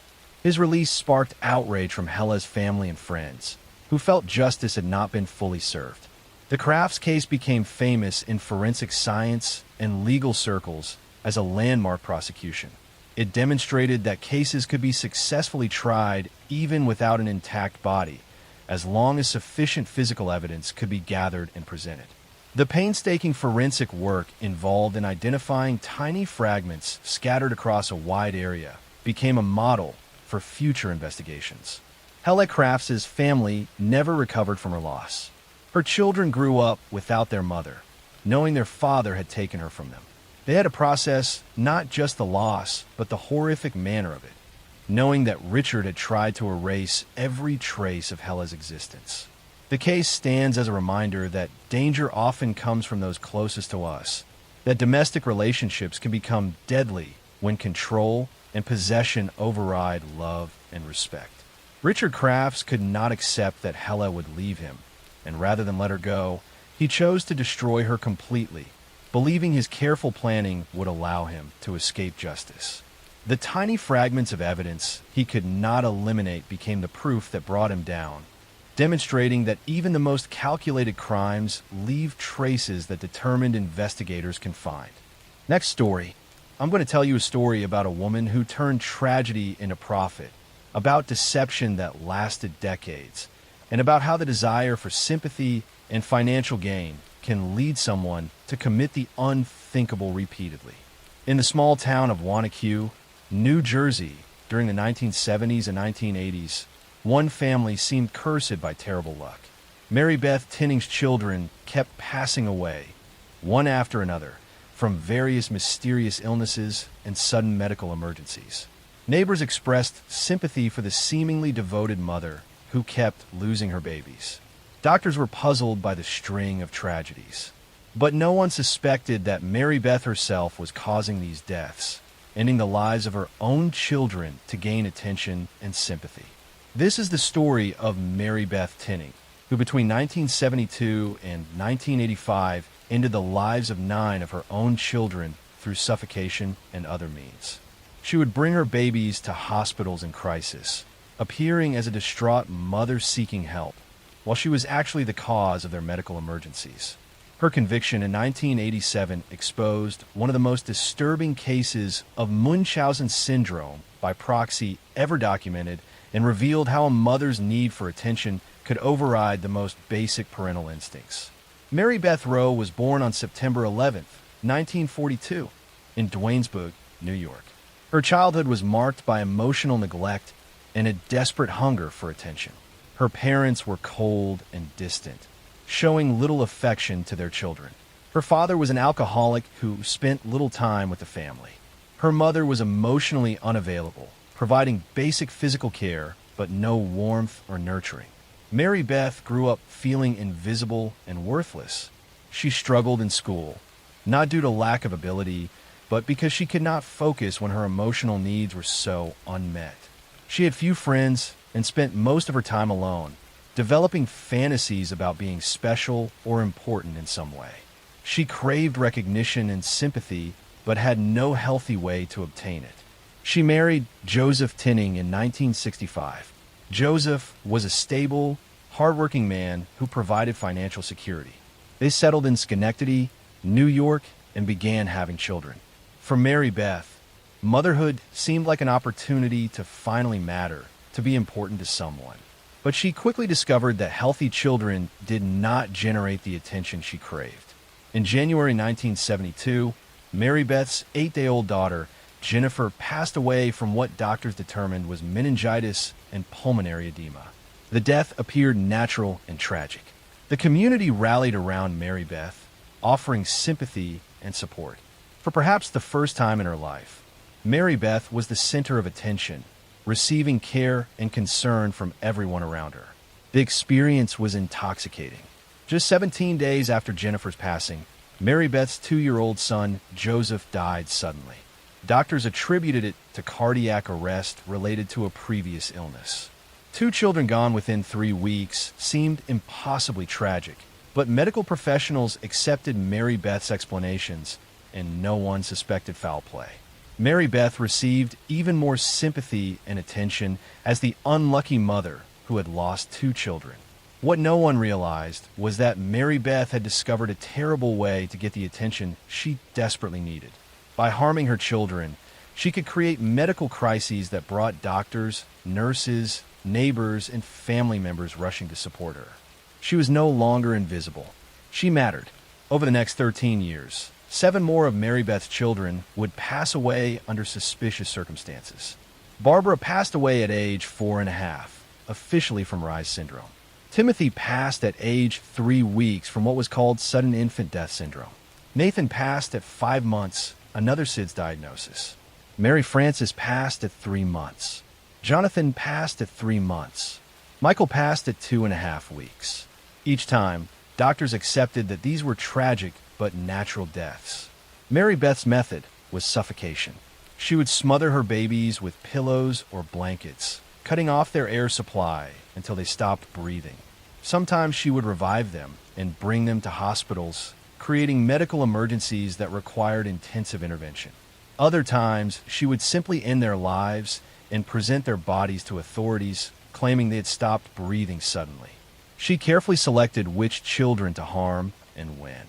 She would wait until the sympathy from one passing had faded, then create a new crisis with another child. She was methodical in maintaining the attention flow she needed, spacing the tragedies to maximize impact without raising immediate suspicion. Some medical professionals did become concerned. After several passings, doctors made notes in records questioning the pattern. But in the early 1980s, awareness of Munchausen syndrome by proxy was limited. The idea that a mother would systematically harm her own children for attention seemed too monstrous to seriously consider, especially when Mary Beth appeared so devoted and distraught. The pattern finally became undeniable in December 1985, when 3-month-old Tammy Lynn was brought to the hospital unconscious. Medical staff managed to revive her initially, but she passed away the following day. This time, a physician's assistant named Linda Anderson refused to accept another unexplained infant passing in the Tinning family. She pushed for investigation, and authorities finally began examining the impossible pattern. When confronted by police, Mary Beth's facade crumbled. She confessed to smothering Tammy Lynn, claiming the baby had been crying and she just wanted her to stop. She denied harming her other children, but investigators did not believe her given the overwhelming pattern. Mary Beth was arrested and charged. Her trial in 1987 focused on Tammy Lynn's passing, as it was the only case with a confession and fresh evidence. Prosecutors argued she had ended all 9 children's lives, but they could only prove the most recent case beyond reasonable doubt. Expert witnesses testified about Munchausen syndrome by proxy, explaining how caregivers harm those in their care to gain attention and sympathy.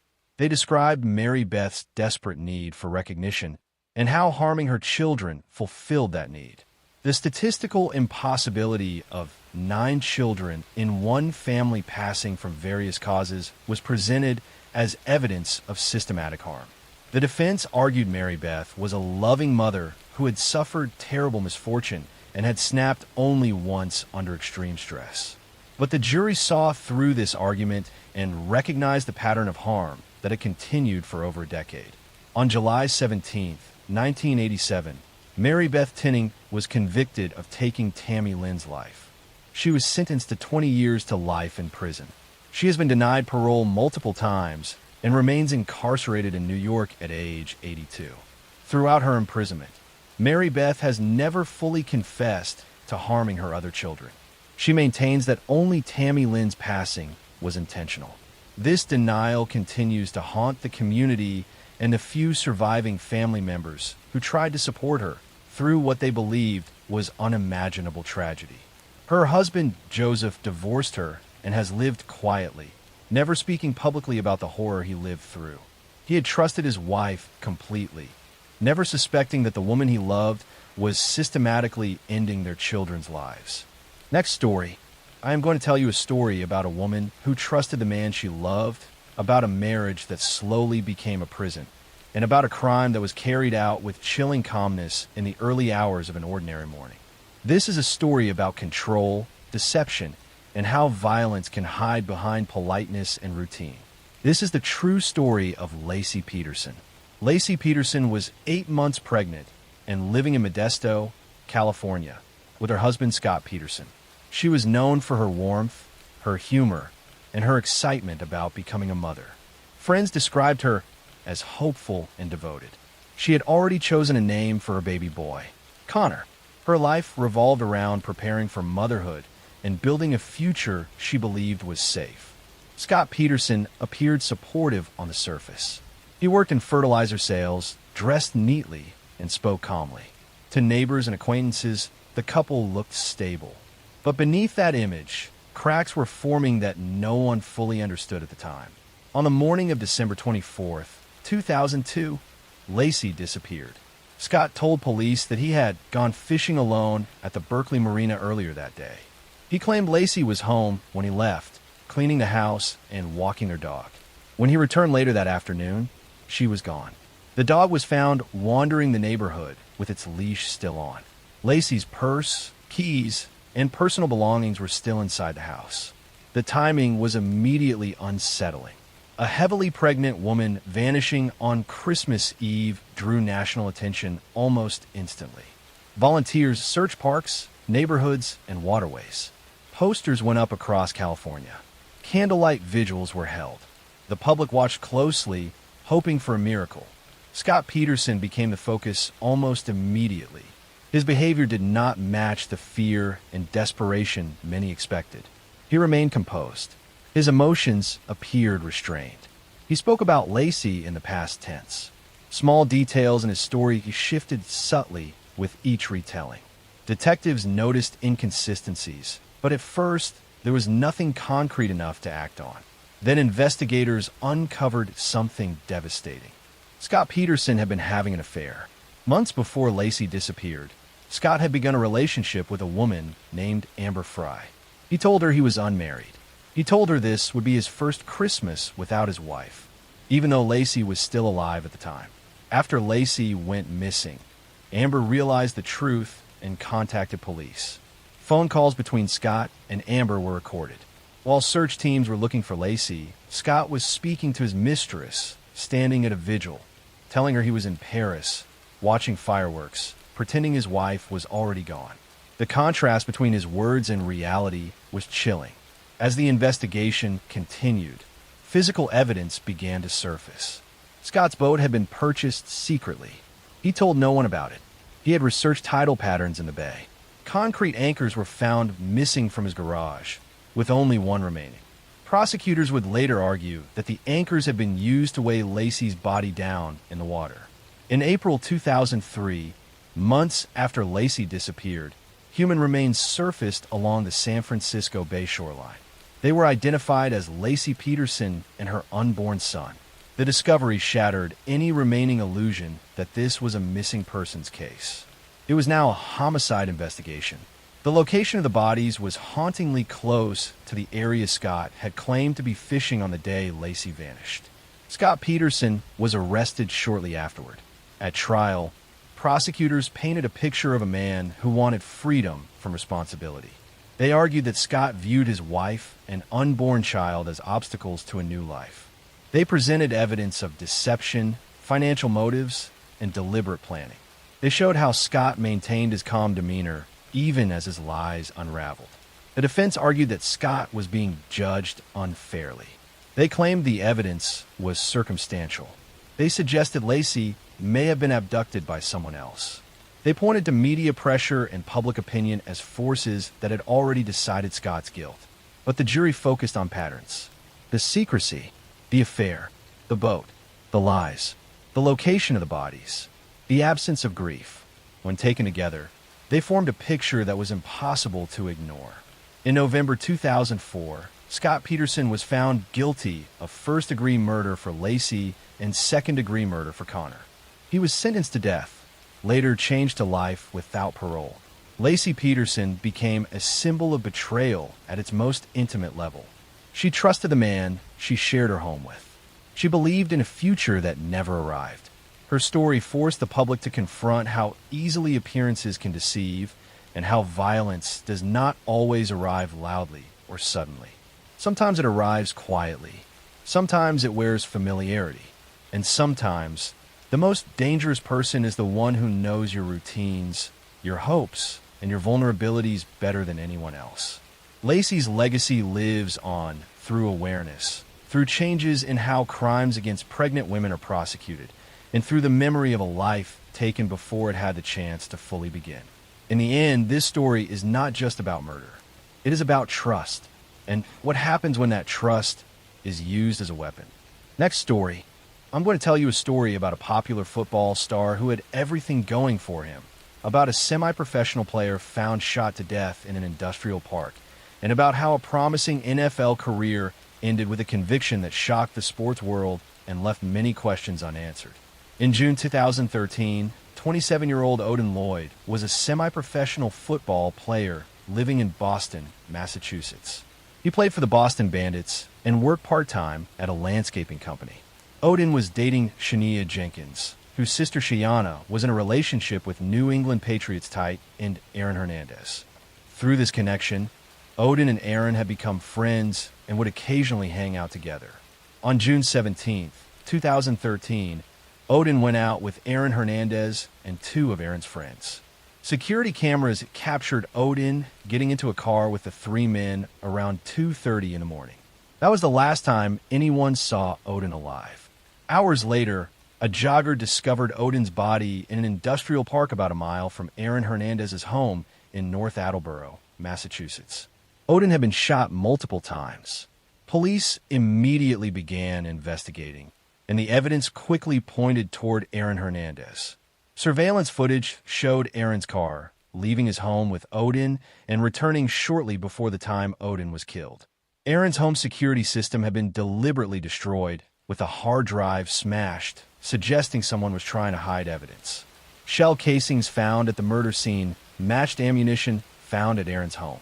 Within days, police arrested Aaron Hernandez and charged him with first-degree ending of Odin Lloyd's life.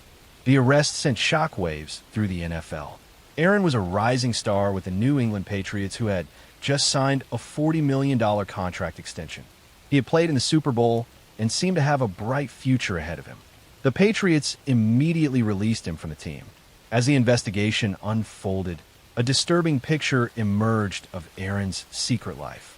While he was playing professional football and living in an expensive home with his fiancée and baby daughter, Aaron was also involved with dangerous people and violent activities. He had connections to gangs from his hometown of Bristol, Connecticut, and had been keeping company with individuals involved in criminal activity. Prosecutors believed that Aaron had killed Odin Lloyd because Odin had seen something or knew something that Aaron wanted kept secret. The exact motive was never completely clear, but evidence suggested that Odin might have been with Aaron during an incident at a Boston nightclub or had learned information about Aaron's involvement in other violent crimes. Aaron apparently decided that Odin was a liability who needed to be eliminated. Aaron Hernandez's trial for taking Odin Lloyd's life began in January 2015. The prosecution presented overwhelming circumstantial evidence connecting Aaron to the crime. They showed surveillance footage tracking Aaron's movements that night, cell phone records placing him at the scene, and forensic evidence linking him to the weapon. They also presented text messages Odin had sent to his sister just before he died, saying he was with NFL, describing his nervousness about the situation. The defense argued that while Aaron had been present when Odin was shot, he wasn't the one who pulled the trigger. They suggested that Aaron's two friends, Ernest Wallace and Carlos Ortiz, were more likely responsible. They portrayed Aaron as someone who had made bad choices and friends but wasn't a killer. However, the defense couldn't explain why Aaron had destroyed evidence or why his behavior after the killing showed consciousness of guilt. In April 2015, Aaron Hernandez was found guilty of first-degree ending of life and sentenced to life in prison without the possibility of parole. The former NFL star, who had once been worth millions and had fame and success, was now a convicted individual facing the rest of his life behind bars. He was just 25 years old, but the story didn't end there. While Aaron was awaiting trial for Odin Lloyd's case, prosecutors in Boston had charged him with an additional double ending that had occurred in 2012. Aaron was accused of shooting and taking the lives of Daniel D'Abreu and Safiro Furtado outside a Boston nightclub after one of them had accidentally bumped into Aaron and spilled a drink on him. Aaron's trial for the double case began in 2017. This time, the evidence was less conclusive than in the Lloyd case. The prosecution relied heavily on the testimony of a man who had been in the car with Aaron that night. But this witness had credibility issues. After a lengthy trial, Aaron Hernandez was acquitted of the double charges in April 2017. Just 5 days after being acquitted in the double case, on April 19, 2017, Aaron Hernandez was found dead in his prison cell. He had taken his own life by hanging. He was 37 years old. Guards found him with drawings and blood on the walls, and John 3 verse 16 written on his forehead. His death shocked everyone following his case and left many questions unanswered. After Aaron's death, his family revealed that he had been suffering from chronic traumatic encephalopathy, known as CTE, a degenerative brain disease caused by repeated head trauma. An autopsy of his brain showed he had one of the most severe cases of CTE ever seen in someone his age. Some experts suggested that CTE might have contributed to Aaron's violent behavior and poor decision-making, though this doesn't excuse his actions. The Aaron Hernandez case became a cautionary tale about how talent and success can hide deeply troubled behavior. Aaron had grown up in a difficult environment, had struggled with his identity, and had never properly dealt with his problems. Instead, he surrounded himself with dangerous people and made choices that ultimately destroyed his life and took the life of Odin Lloyd. Odin Lloyd was a hardworking young man who played football because he loved the game, not for fame or fortune. He worked to support himself and was building a life with his girlfriend. He deserved to continue living and pursuing his dreams, but instead, he was taken by someone he considered a friend. Aaron Hernandez's family, including his young daughter, were left to deal with the aftermath of his crimes and death. His fiancée, Shanna Jenkins, had stood by him throughout the trials, and now she had to raise their daughter alone, explaining someday why her father wasn't there. The case raised important questions about CTE and football, about how fame and money can enable dangerous behavior, and about how warning signs of violence are sometimes ignored when someone is talented or successful. Aaron Hernandez had everything to live for, but threw it all away, destroying multiple families in the process and leaving a tragic legacy that serves as a reminder of how quickly a promising life can spiral into violence and despair. Next story. I'm going to tell you a story about a young woman who was excited to start her new life in a big city, about an apartment building that became a hunting ground, and about how a maintenance worker used his keys and his knowledge of when tenants would be home alone to commit a series of terrifying attacks that left a community in fear. In the summer of 2015, Ashley Manta was a 23-year-old woman who had just moved into a nice apartment complex in Arlington, Virginia, just outside Washington, D.C. She was starting a new job and was excited about her independence. The apartment building seemed safe and well-maintained, and Ashley felt comfortable living there on her own. On the night of August 10th, 2015, Ashley was home alone in her apartment when she heard someone at her door. Before she could react, a man burst into her apartment. He was wearing dark clothing and had his face partially covered. The intruder attacked Ashley, and despite her attempts to fight back, he overpowered her and assaulted her. After the attack, he fled the apartment, leaving Ashley traumatized and terrified. Ashley immediately called police and reported the assault. Officers responded quickly and began investigating. Ashley gave them a description of her attacker, though she hadn't been able to see his face clearly. Detectives processed the crime scene for evidence and interviewed neighbors to see if anyone had seen or heard anything suspicious. But there were no obvious leads about who had attacked Ashley or how he had gotten into her apartment. Then, just 2 weeks later, on August 24th, 2015, another woman in the same apartment complex was attacked in a nearly identical manner. A man had entered her apartment and assaulted her before fleeing. The second victim also reported that the attacker seemed to know the layout of her apartment and had gotten inside without any signs of forced entry, as if he had a key. The two attacks in the same building within such a short time period were clearly connected. Police realized they were dealing with a serial predator who was specifically targeting women in this apartment complex.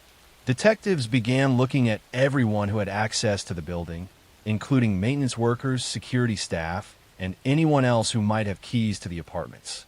The investigation focused on the apartment complex's maintenance staff because the attacker seemed to have keys and detailed knowledge of the building's layout. One maintenance worker who drew particular attention was 30-year-old Devin Burgess. Burgess had worked at the complex for several months and had access to all the apartments. He also fit the general physical description both victims had provided. Detectives obtained surveillance footage from cameras around the apartment complex. The footage showed Burgess near the victims' apartments around the times of the attacks. His work schedule gave him opportunities to observe when residents were home alone. Cell phone records also placed him in the area during the attacks. Police arrested Devin Burgess and obtained a search warrant for his home and vehicle. Inside, they found items that belonged to the victims, including pieces of jewelry and other personal belongings that had been taken during the attacks. They also found clothing that matched what the attacker had been wearing. The evidence connecting Burgess to the crimes was strong and growing stronger. As the investigation continued, detectives discovered that Burgess had been systematically targeting women who lived alone. He had used his position as a maintenance worker to identify vulnerable victims. He would enter apartments when he knew the women would be home alone, using his master key to get inside without having to break in. His job gave him the perfect cover to case the apartments and plan his attacks. DNA evidence collected from the crime scenes was tested and matched Devin Burgess. The combination of DNA evidence, the stolen property found in his possession, surveillance footage, and his opportunity and access to the apartments built an overwhelming case against him. Burgess was charged with multiple counts of assault and burglary. As news of Burgess's arrest spread, other women from the apartment complex and from previous places where he had worked came forward with similar stories. Some reported feeling uncomfortable around Burgess or having noticed him acting suspiciously. Others reported items missing from their apartments or signs that someone had been inside when they weren't home. The full scope of his predatory behavior was beginning to emerge. Devin Burgess's trial began in 2016.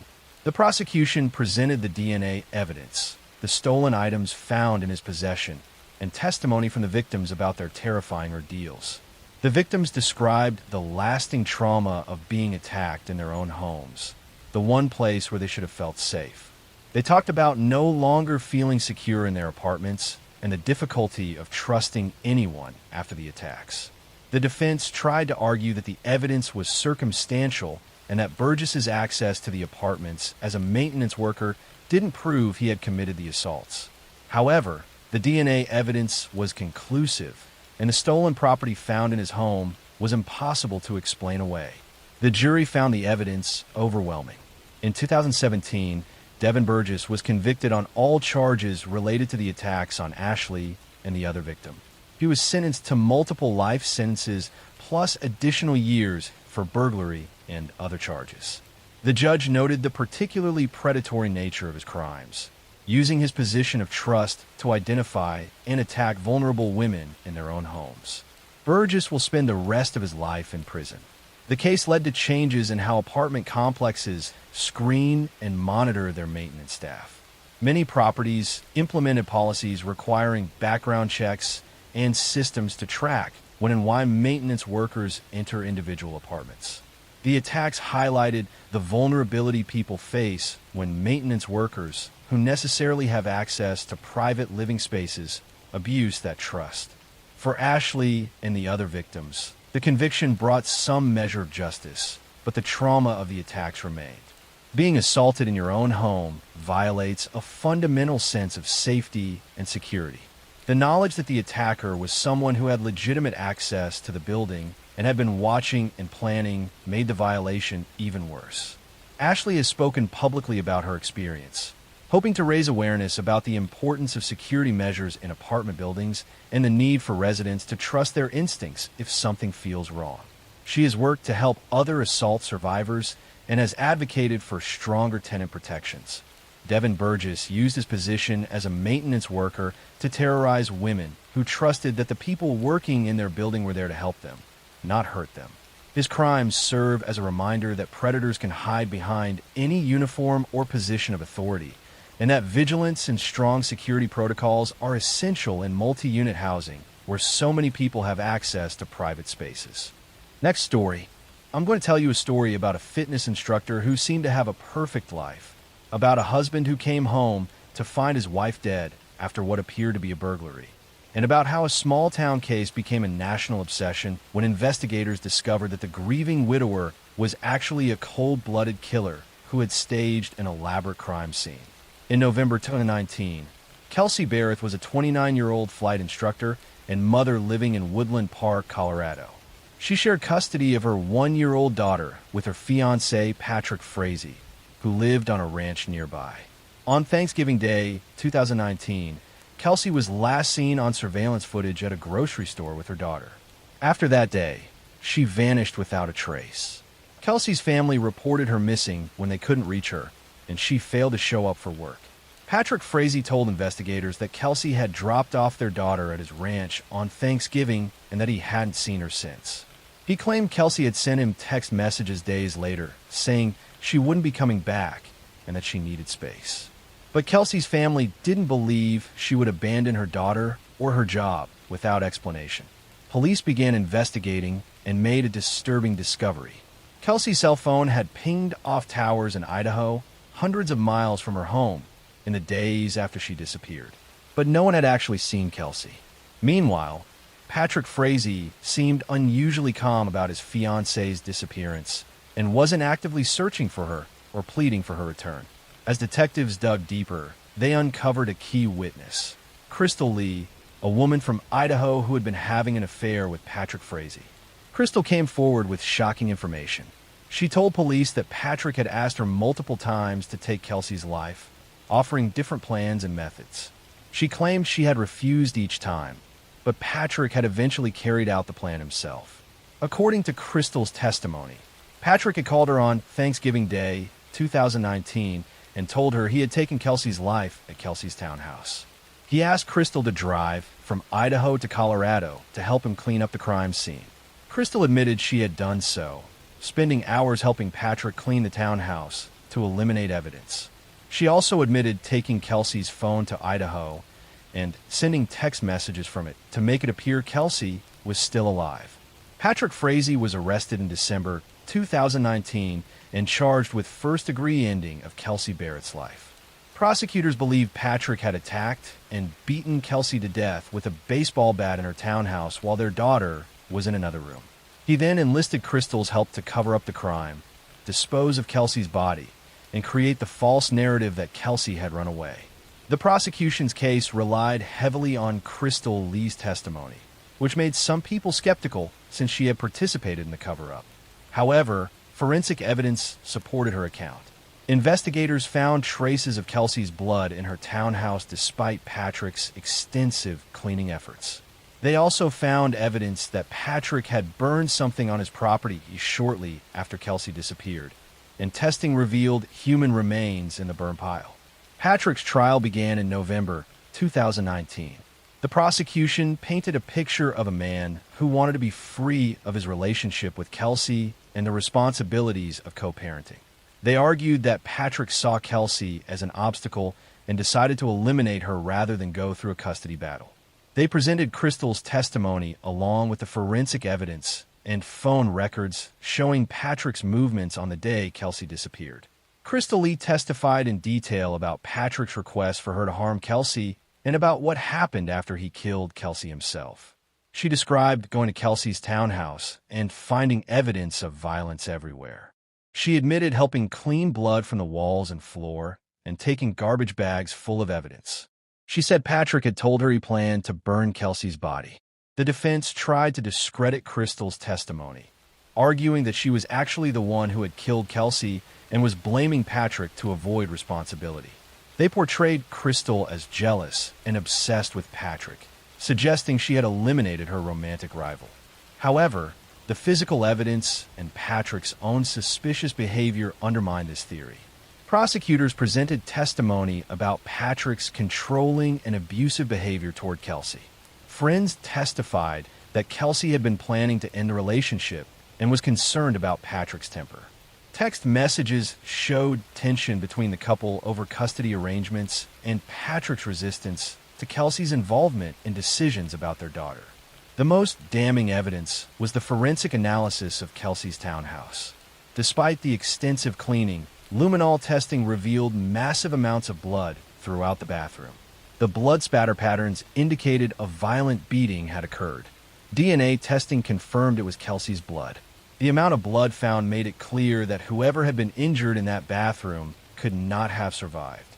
In November 2019, after just a few hours of deliberation, the jury found Patrick Frazee guilty of first-degree ending of Kelsey Barrett's life.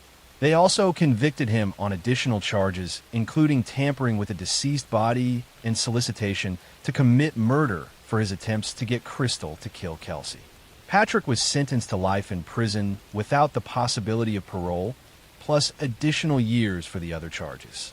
Kelsey Barrett's body was never fully recovered. The remains found in the burn pile on Patrick's property were too damaged to make a complete identification.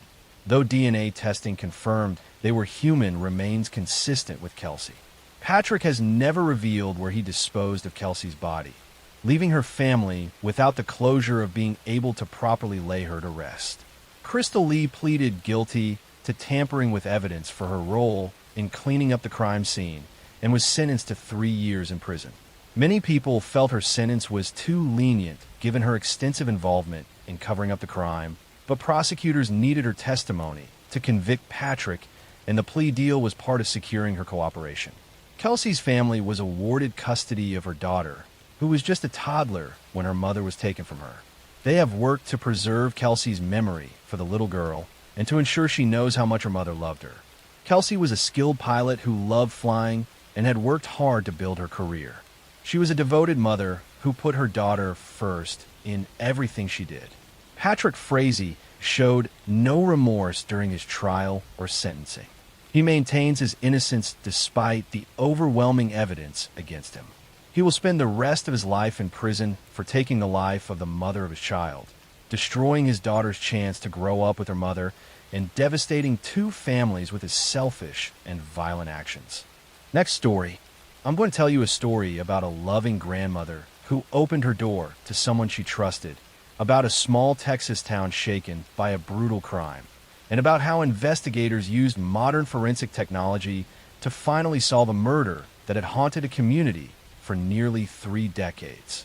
In March 1991, 72-year-old Johnny Ferrier was a beloved grandmother living in the small town of Palo Alto in East Texas.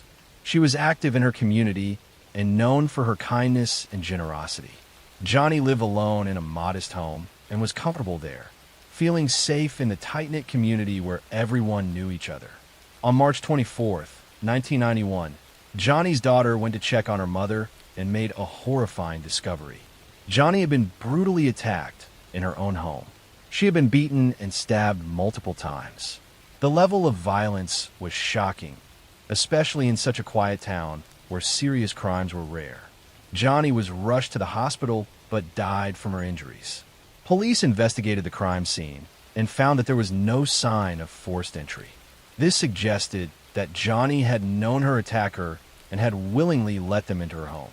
Items appeared to be missing from the house, indicating robbery might have been a motive, but the extreme violence suggested something more personal. The brutality of the attack seemed excessive for a simple burglary.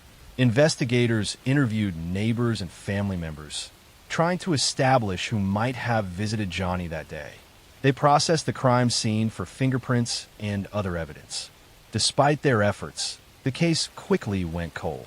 There were no solid leads, no witnesses who had seen anyone suspicious, and the forensic technology available in 1991 was limited. Johnny's family was left without answers or justice. For nearly 30 years, the case remained unsolved. Johnny's family never gave up hope that someday her killer would be found. But as decades passed, it seemed increasingly unlikely. The investigators who had originally worked the case retired, and new generations of law enforcement took their place. But the file on Johnny Ferrier's murder remained open. Then in 2019, detectives decided to take another look at the cold case using modern forensic technology that hadn't existed in 1991. They retrieved evidence that had been carefully preserved from the crime scene, including items that might contain DNA. Advances in DNA testing now allowed scientists to extract and analyze genetic material from evidence that would have been useless decades earlier. The DNA testing revealed a profile that could be entered into national databases, but there was no match to anyone in the criminal DNA database. The case seemed to have hit another dead end. However, investigators decided to try a relatively new technique: forensic genetic genealogy, the same method that had been used to catch the Golden State Killer. Detectives uploaded the DNA profile to public genealogy databases where people voluntarily submit their DNA to find relatives and learn about their ancestry. The DNA from Johnny's crime scene matched several distant relatives. Investigators then used traditional genealogy research to build family trees and narrow down potential suspects. The genetic genealogy work led investigators to a man named James Frazier, who had lived in the Palo Alto area in 1991. Frazier was now in his 60s and had moved away from the area years earlier. Detectives began surveilling Frazier and eventually obtained a DNA sample from him by collecting items he had discarded. When that DNA was compared to the evidence from Johnny's murder, it was a match. Police arrested James Frazier in November 2019 and charged him with taking Johnny Ferrier's life. After nearly 29 years, Johnny's family finally had answers about who had attacked their mother and grandmother. The arrest brought a mix of relief and renewed grief as they processed the fact that justice had taken so long. As investigators dug into Frazier's background, they discovered he had known Johnny and had done odd jobs for her in the past. This explained why there was no forced entry. Johnny had trusted Frazier and let him into her home, not knowing he intended to rob and harm her. The violence suggested that when Johnny resisted or recognized him, Frazier had attacked her to eliminate a witness.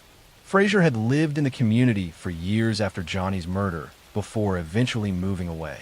He had never been a prime suspect in the original investigation, possibly because his connection to Johnny had seemed too casual to warrant deep scrutiny, or perhaps because he had managed to deflect attention. For nearly 3 decades, he had lived his life knowing what he had done, but believing he had gotten away with it. Frazier's trial took place in 2021. The prosecution presented the DNA evidence that definitively placed him at the crime scene. They also presented testimony about his relationship with Johnny and his opportunity to commit the crime. The defense tried to argue that the DNA evidence alone didn't prove Frazier had committed violence, only that he had been in Johnny's home at some point, which he could have been legitimately, as someone who did work for her. However, the prosecution pointed out that Frazier had never come forward during the investigation to say he had been at Johnny's house or might have left DNA there. His silence for 3 decades, combined with the DNA evidence and the violent nature of the crime, painted a clear picture of guilt. The jury agreed. In 2021, James Frazier was convicted of taking Johnny Ferrier's life. He was sentenced to life in prison, ensuring he would spend his remaining years behind bars for what he had done. The conviction came 30 years after the crime, but for Johnny's family, it finally brought a sense of closure and justice. Johnny Ferrier's daughter, who had been the one to discover her mother's body all those years ago, was able to attend the trial and see her mother's killer convicted. She spoke about the decades of wondering who had taken her mother's life and the relief of finally knowing. While nothing could bring Johnny back, the family found some peace in knowing the person responsible had been held accountable. The case demonstrated the power of advances in forensic science and the importance of preserving evidence from unsolved crimes. The DNA that solved Johnny's case had been sitting in storage for 3 decades, waiting for technology to advance enough to be useful. Without that preserved evidence, and without the development of genetic genealogy techniques, James Frazier would likely have never been caught. Johnny Ferrier was a kind woman who had opened her door to someone she thought she could trust. She had been generous with her time and had hired James Frazier to help with work around her home. Instead of being grateful for her kindness, Frazier had betrayed that trust in the most violent way possible. Johnny deserved to live out her remaining years surrounded by the family who loved her, but instead her life was stolen by someone who valued a few material possessions more than human life. The case serves as a reminder that cold cases are never truly closed, and that advances in technology can bring justice even decades after a crime.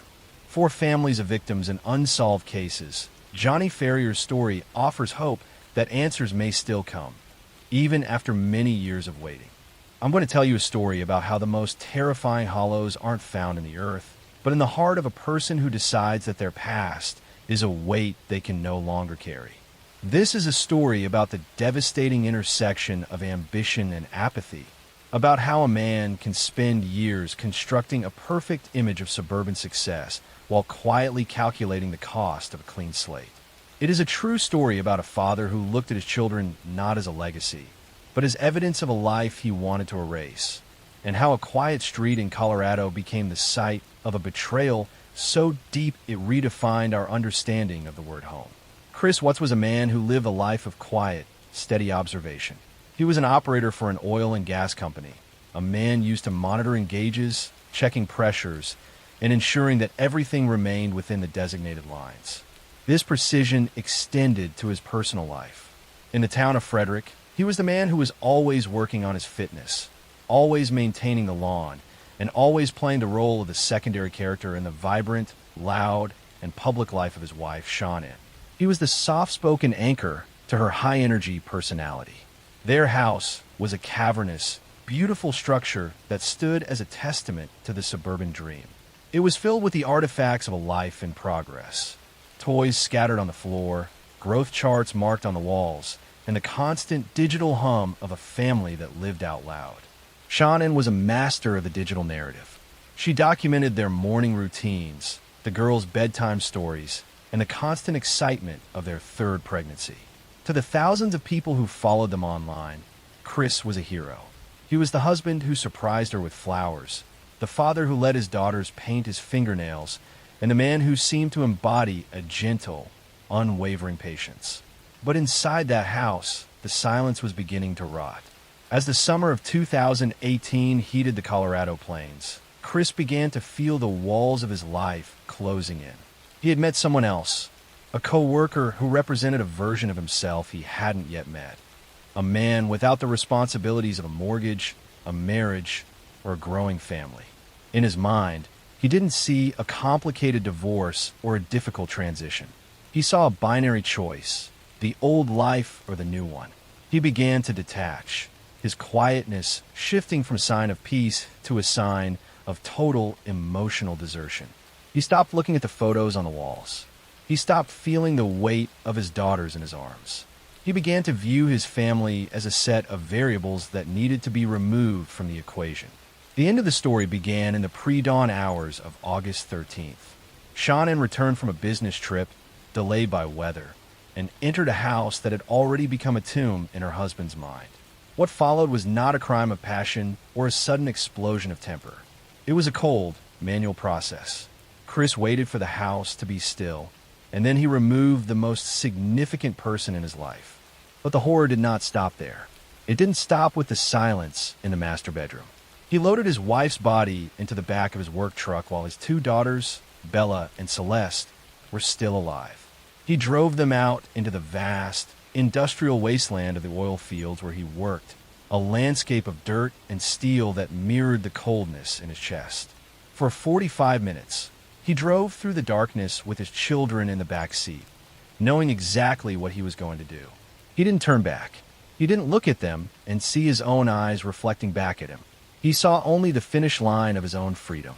At the oil site, under the pale light of the rising sun, he finished his work. He buried his wife in a shallow grave in the shadows of the tanks, and then he turned his attention to his daughters. He placed them into the crude oil tanks, thinking that the chemicals in the dark liquid would dissolve not just their bodies, but the very memory of their existence. He then went to work. He sent normal texts. He ate his lunch. He functioned as a man who had simply completed a difficult task and was ready for the next shift. When the world began to ask questions later that morning, Chris transitioned back into his role as the concerned husband. He stood on the porch in his work clothes, looking into the cameras with a steady gaze. He talked about how the house felt empty, how he just wanted them to come home, and how he couldn't understand where they could have gone. But the performance was hollow. There was no grief in his eyes, only a flickering, panicked calculation. He was a man watching a gauge needle climb into the red, realizing he could no longer control the pressure. The investigation was swift and relentless. The digital footprints of his affair were found. The GPS in his truck told the story of his morning journey. The facade of the perfect father disintegrated, revealing a man who had traded the souls of his family for the chance to start over without a history. In the interrogation room, when the truth finally broke through, it came in pieces.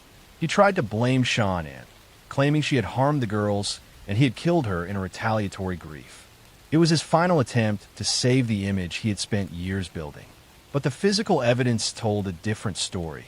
A story of a man who had walked his children to their deaths without a single moment of hesitation. Chris Watts eventually pleaded guilty to avoid the death penalty. He was sentenced to 5 life sentences plus 48 years.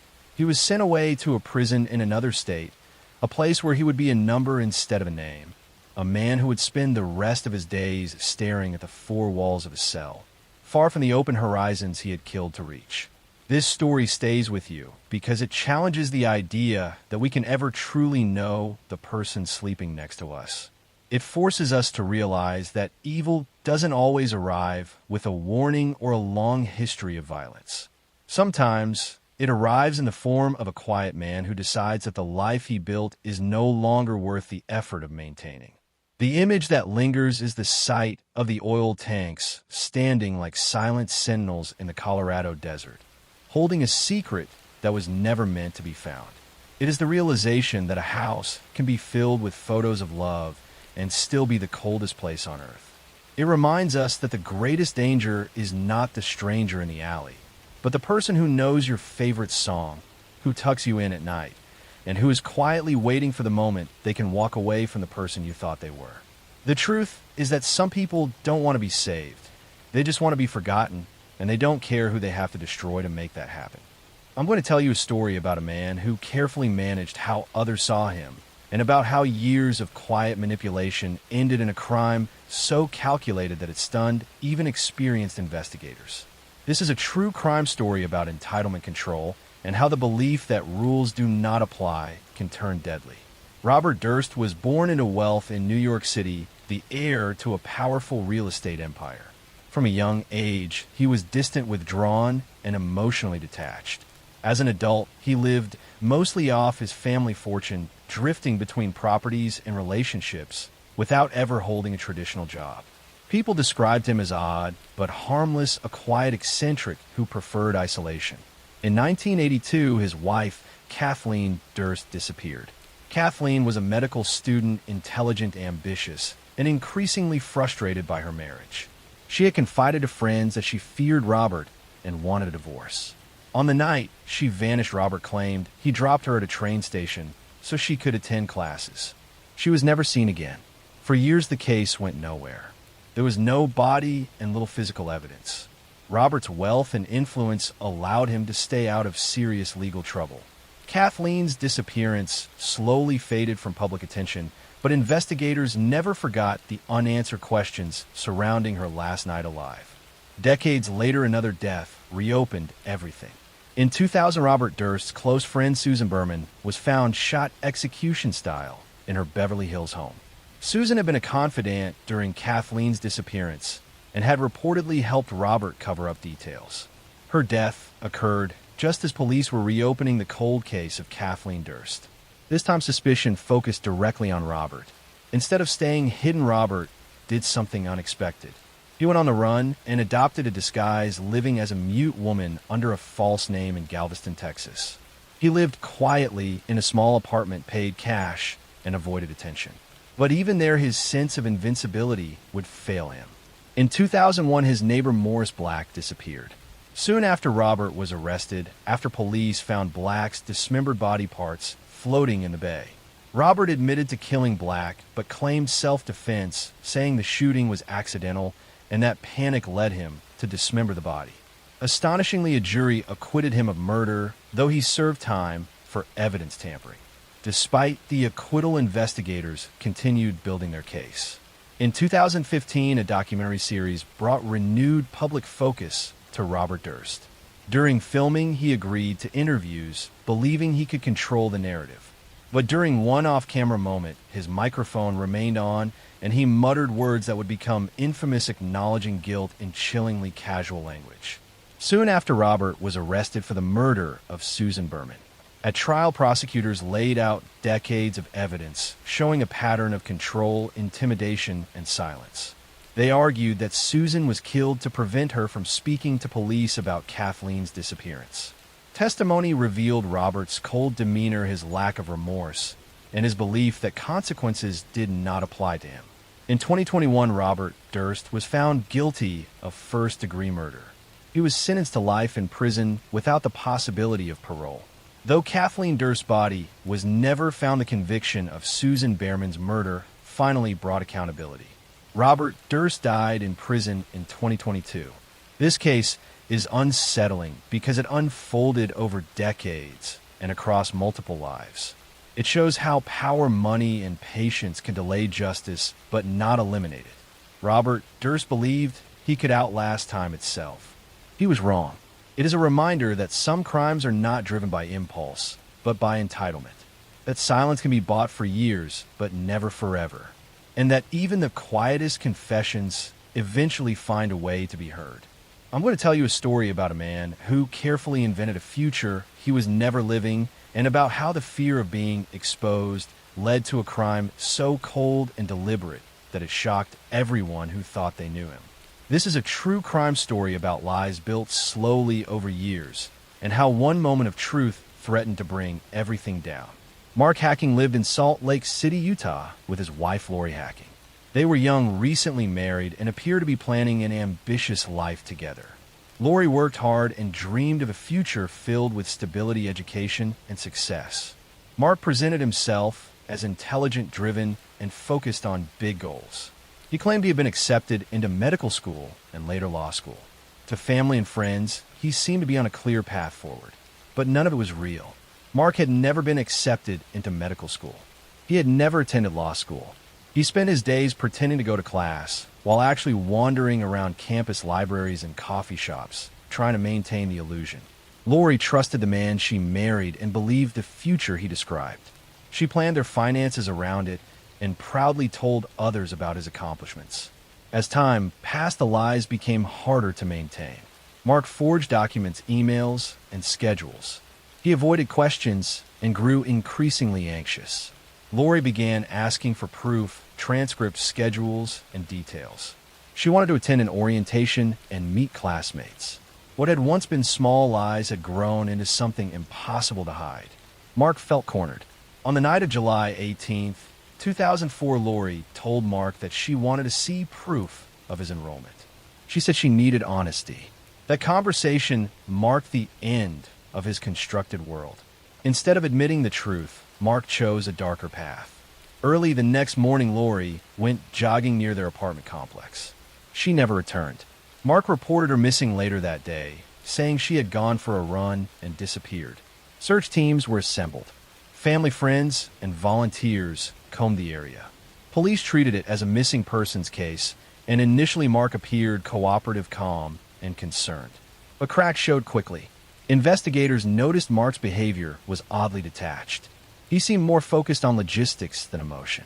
Witnesses came forward reporting arguments between the couple days before Lori vanished. Police learned about the fake academic history and realized Mark's entire identity was built on deception. Then physical evidence emerged. Blood was found in the couple's apartment. Mark attempted to explain it away, but the explanation did not hold. When confronted with the evidence and the collapse of his lies, Mark confessed. He admitted that he had killed Lori inside their apartment by shooting her while she slept. He then dismembered her body and placed the remains in a backpack. He drove north and dumped the backpack into a dumpster near a highway construction site. His actions were methodical, planned, and disturbingly calm. Days later, Lori's remains were recovered. The discovery devastated her family and confirmed what many had begun to fear. The woman who had trusted her husband completely had been killed, not in rage, but to preserve a lie. Mark did not act to gain money or freedom. He acted to avoid embarrassment and exposure. Mark Hacking was arrested and charged with first-degree murder. In court, prosecutors laid out the full scope of the deception. They showed how Mark had lied to everyone closest to him for years. They explained how Lori's demand for honesty threatened to unravel his fabricated life. The motive was simple and horrifying. He chose murder rather than confession. In April 2005, Mark Hacking pleaded guilty. He was sentenced to 6 years to life in prison. The judge described the crime as one driven by selfishness, cowardice, and a refusal to face consequences. Lori Hacking was remembered as compassionate, ambitious, and deeply loyal. She believed in her husband and supported his dreams without knowing they were false. Her family spoke of her kindness, her discipline, and her hope for the future. Those plans ended because someone chose appearance over truth. This case remains chilling because it shows how danger can hide inside ordinary routines. There were no warning signs of violence, no history of abuse, just lies layered so deeply that reality itself became a threat. It is a reminder that deception, when left unchecked, can grow into something lethal. That some crimes are not driven by anger, but by fear of being seen. And that the truth, no matter how uncomfortable, is always safer than the lie meant to replace it. I'm going to tell you a story about how someone can speak softly, appear cooperative, and still be hiding a decision so final that it erases an entire family. This is a true story about control, image, and a quiet moment when a man chose the version of his life that mattered most to him. Chris Watts lived in Frederick, Colorado, in a suburban neighborhood where houses looked similar and routines blended together. He was known as reserved, polite, and reliable. Co-workers described him as calm and agreeable. Neighbors saw him as a family man who kept to himself. Nothing about his behavior suggested volatility or rage. If anything, he seemed predictable in the safest possible way. He was married to Shannon Watts, a woman with a strong personality and a visible online presence. Shannon documented much of her life on social media, sharing moments with her two young daughters, Bella and Celeste. The family appeared close, energetic, and aspirational to those watching from the outside. Vacations, birthday parties, school routines, and family dinners were all carefully captured and shared. Behind that image, the marriage was deteriorating. Chris had begun an affair with a co-worker. The relationship offered him something he felt he lacked at home: simplicity, admiration, a future without responsibility. As his emotional investment in that new life grew, his connection to his family weakened. He did not confront the situation directly. Instead, he avoided conflict and delayed decisions, allowing resentment and detachment to build quietly. In August 2018, Shannon traveled out of state for work. During that time, Chris lived alone with the girls. He acted normal. He sent messages. He maintained appearances. But internally, he was planning an ending rather than a solution. Shannon returned home late on the night of August 12th. By the next morning, she and the children were gone. Chris told police that he had last seen Shannon asleep in bed. He said she had taken the girls to a friend's house after an argument. He appeared calm during interviews. He stood on his driveway, speaking to reporters, asking for his family's safe return. His tone was steady, his words carefully chosen. But nothing about the situation aligned with his explanation. Shannon's car was still in the garage. Her purse was inside the house. Her phone was found between the couch cushions. The girls' blankets and favorite items were untouched. Shannon had not mentioned plans to leave. Her routine was structured and predictable, especially concerning her children. Investigators noticed Chris's behavior immediately. He did not ask questions. He did not speculate about where his family could be. His concerns seemed rehearsed rather than urgent. Surveillance footage from a neighbor's camera showed Chris backing his truck into the driveway early that morning and loading items into it. The footage contradicted his claim that his family had left on their own. Police searched the home and found no signs of struggle. That absence itself was unsettling. As pressure increased, Chris's composure began to crack. During a monitored interview, investigators confronted him with inconsistencies. They noted his lack of emotional response. They observed how his story shifted slightly each time he repeated it. Eventually, after hours of questioning, he admitted to killing Shannon. But even then, he did not tell the full truth. He initially claimed Shannon had killed the children and that he had reacted in a moment of rage. It was an attempt to minimize his responsibility and preserve some fragment of sympathy. But investigators did not accept it. The evidence did not support his version. When confronted again, Chris confessed fully. He had strangled Shannon in their bedroom. He then smothered Bella and Celeste. He loaded their bodies into his truck and drove to an oil site owned by his employer. There, he disposed of Shannon's body in a shallow grave and placed the children into separate oil tanks. The method was calculated. The location chosen for isolation. The timeline precise. Search teams later recovered the bodies exactly where Chris said they would be. The public reaction was immediate and overwhelming. The contrast between the quiet man on television asking for his family back and the reality of what he had done was jarring. The case forced people to confront how easily normalcy can mask destruction. At trial, there was no ambiguity. Chris was pleaded guilty to all charges, including first-degree murder. He was sentenced to life in prison without the possibility of parole. There was no dramatic courtroom spectacle, no prolonged defense, just a final acknowledgement of what had been done. Shannon Watts was remembered as devoted, driven, and fiercely protective of her children. Bella and Celeste were remembered for their laughter, their routines, and the ordinary joys of childhood that should have continued. This story lingers because of its quietness.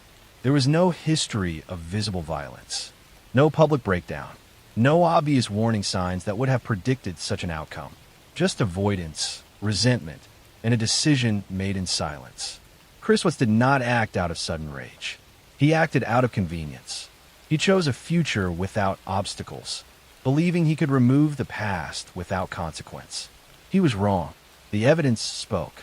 The truth surfaced, and the image he worked so carefully to maintain collapsed under the weight of what he had done. I'm going to tell you a story about how a quiet marriage collapsed into fear, how control disguised itself as devotion, and how crime committed inside a home took years to fully reveal the truth. This is a true story about patience, manipulation, and a man who believed he could rewrite reality simply by repeating his version of events long enough. Lacey Peterson was 27 years old and 8 months pregnant when she disappeared from her home in Modesto, California. She was known for her warmth, her careful nature, and the way she planned ahead for everything, especially the child she was about to bring into the world. Friends described her as organized and thoughtful, someone who took comfort in routines and details. Her pregnancy had become the center of her life, and she spoke often about the future she imagined with her baby. Her husband, Scott Peterson, appeared supportive on the surface. He was polite, composed, and attentive when others were around. To neighbors, he seemed like a man adjusting to the responsibilities of adulthood. But beneath that appearance, there were fractures that few people could see clearly at the time. Scott was living a parallel life, one built on deception, secrecy, and avoidance rather than commitment. On the morning of December 24th, 2002, Lacey vanished. Scott told police that he had left the house to go fishing at the Berkeley Marina, while Lacey stayed home to walk the dog and prepare for the holiday. When he returned later that day, she was gone. Her purse, keys, and personal belongings were still inside the house. The dog was wandering outside alone, leash still attached. Nothing appeared stolen. Nothing looked disturbed. From the beginning, the situation felt wrong. Lacey was not someone who would leave without telling anyone. She was heavily pregnant, careful about her movements, and deeply attached to her routine. Family members immediately sensed that this was not a voluntary disappearance. As hours turned into days, concern escalated into fear. A massive search effort began. Volunteers combed neighborhoods. Flyers appeared on street corners. Media attention intensified as the story spread. The image of a pregnant woman missing just days before Christmas captured national attention. Candlelight vigils were held. Cameras followed every development. Scott remained present but distant. During interviews, he appeared calm, almost detached. He spoke about Lacey in the past tense. His emotional responses felt inconsistent with the situation. While family members pleaded for help finding her, Scott seemed focused on logistics rather than urgency. These subtle details did not go unnoticed. As investigators looked deeper, they uncovered something critical. Scott Peterson had been having an affair with a woman named Amber Fry. When Amber learned that Scott's wife was missing, she contacted police. What she revealed altered the entire trajectory of the investigation. Scott had told Amber that he was a widower. He had described his wife as already gone, weeks before Lacey disappeared. Recorded phone calls between Scott and Amber became central evidence. While standing at a vigil for his missing wife, Scott spoke to Amber as if nothing were wrong, describing travel plans and pretending to be somewhere else. The contrast between public grief and private deception was stark. Investigators began reconstructing Scott's movements on the day Lacey vanished. They examined receipts, phone records, and surveillance footage. They traced his trip to the marina. They learned that he had purchased a fishing license just days earlier, despite it being winter and despite his limited history of fishing. They found concrete anchors he had made in advance, far more than the single one he claimed was intended for use. Months later, the water gave up its truth. In April 2003, the bodies of Lacey Peterson and her unborn son were discovered along the shoreline of the San Francisco Bay, not far from where Scott said he had been fishing. The location was impossible to ignore. The timing aligned with tidal patterns. The evidence pointed back to the same place Scott had volunteered early in the investigation. The medical findings were devastating. Lacey had been killed before her body entered the water. Her unborn son, later named Connor, had been expelled post-mortem due to decomposition. The condition of the remains confirmed that this was not an accident or natural death. This was homicide. Scott Peterson was arrested shortly thereafter. At trial, prosecutors did not rely on a single piece of evidence. Instead, they built a cumulative case. They presented Scott's lies, his affair, his behavior, his purchases, his movements, and the physical evidence recovered from the bay. Each detail on its own might have seemed explainable. Together, they formed a clear narrative. The defense attempted to argue that Lacey had been abducted by strangers. They suggested alternative suspects. They pointed to the lack of a direct eyewitness. But the story they offered required too many coincidences and ignored the weight of Scott's own actions. The jury listened carefully. They heard recordings of Scott lying calmly while his wife was missing. They saw timelines that showed opportunity and preparation. They learned about his shifting explanations and his lack of genuine concern for Lacey's safety. Over time, the pattern became impossible to dismiss. In 2004, Scott Peterson was found guilty of first-degree murder for Lacey and second-degree murder for their unborn son. He was sentenced to death, a sentence later converted to life without parole. For Lacey's family, the verdict confirmed what they had felt from the beginning. The danger had not come from outside the home. It had come from within it, from the person meant to protect her. This case remains haunting not because of mystery, but because of familiarity. A marriage, a pregnancy, a holiday morning, ordinary details that ended in irreversible loss.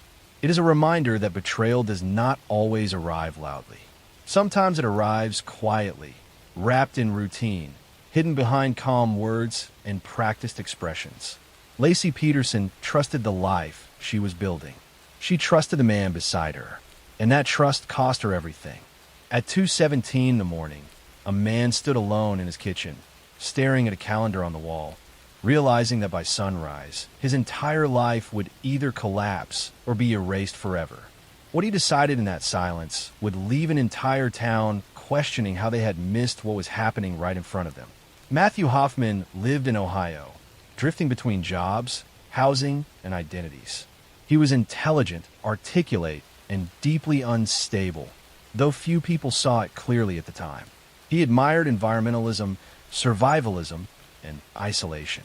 He spoke often about living off the land, about rejecting modern society, about disappearing from a world he believed was corrupt. But beneath those ideas was something darker and far more dangerous. Hoffman had no stable home. He slept in abandoned houses, storage units, and makeshift shelters hidden in wooded areas. He was known to trespass, breaking into vacant homes and occupying them silently, sometimes for weeks at a time. He left almost no trace. He learned how to exist without being noticed. In November 2010, he became fixated on a woman named Tina Herman. Tina lived with her two teenage children, Sarah and Cody, in a modest home in Mount Vernon, Ohio. She was a single mother, practical, focused, and protective of her family. She worked hard, paid her bills, and stayed close to her children. Their life was ordinary, structured around school, work, and home. Matthew Hoffman knew Tina through limited contact. There was no relationship, no conflict, only his internal obsession, growing quietly and unchecked. On the evening of November 10th, Hoffman entered Tina's home. There was no forced entry that anyone noticed at first. What happened inside unfolded quickly. Tina was killed almost immediately. Her children were restrained and taken from the house alive. Hoffman loaded them into his vehicle and drove away into the darkness, leaving no immediate signs of where he had gone. The next day, when Tina did not show up for work and her children did not arrive at school, concern spread quickly. Police entered the home and discovered blood evidence that made it clear this was not a disappearance. It was something far worse. Search efforts began immediately. As investigators worked the case, they uncovered Hoffman's background, his history of trespassing, his obsession with isolation, his ability to vanish into wooded areas. They realized they were not dealing with someone who would stay visible. Meanwhile, Hoffman had taken the children to a wooded area miles away. There, hidden beneath brush and leaves, was a makeshift underground bunker he had constructed over time. It was narrow, dark, and nearly invisible from above. He placed the children inside, covering the opening carefully to block sound, light, and heat signatures. Sarah and Cody were alive, but trapped. Back at the crime scene, police found a note written by Hoffman. The contents were incoherent, ideological, and threatening. It confirmed what investigators feared. This was premeditated. This was controlled. And this was not over. Police launched a massive search, focusing on wooded areas, abandoned properties, and locations connected to Hoffman's past. Helicopters scanned forests. Ground teams moved slowly through difficult terrain. Time mattered more than anything. 3 days later, Hoffman was spotted near a wooded area close to his bunker. Police moved in quickly and arrested him without resistance. With Hoffman in custody, attention turned to the children. He initially refused to cooperate. Hours passed. Negotiators applied pressure carefully. Eventually, Hoffman revealed the location of the bunker. Search teams rushed to the site and uncovered the hidden entrance.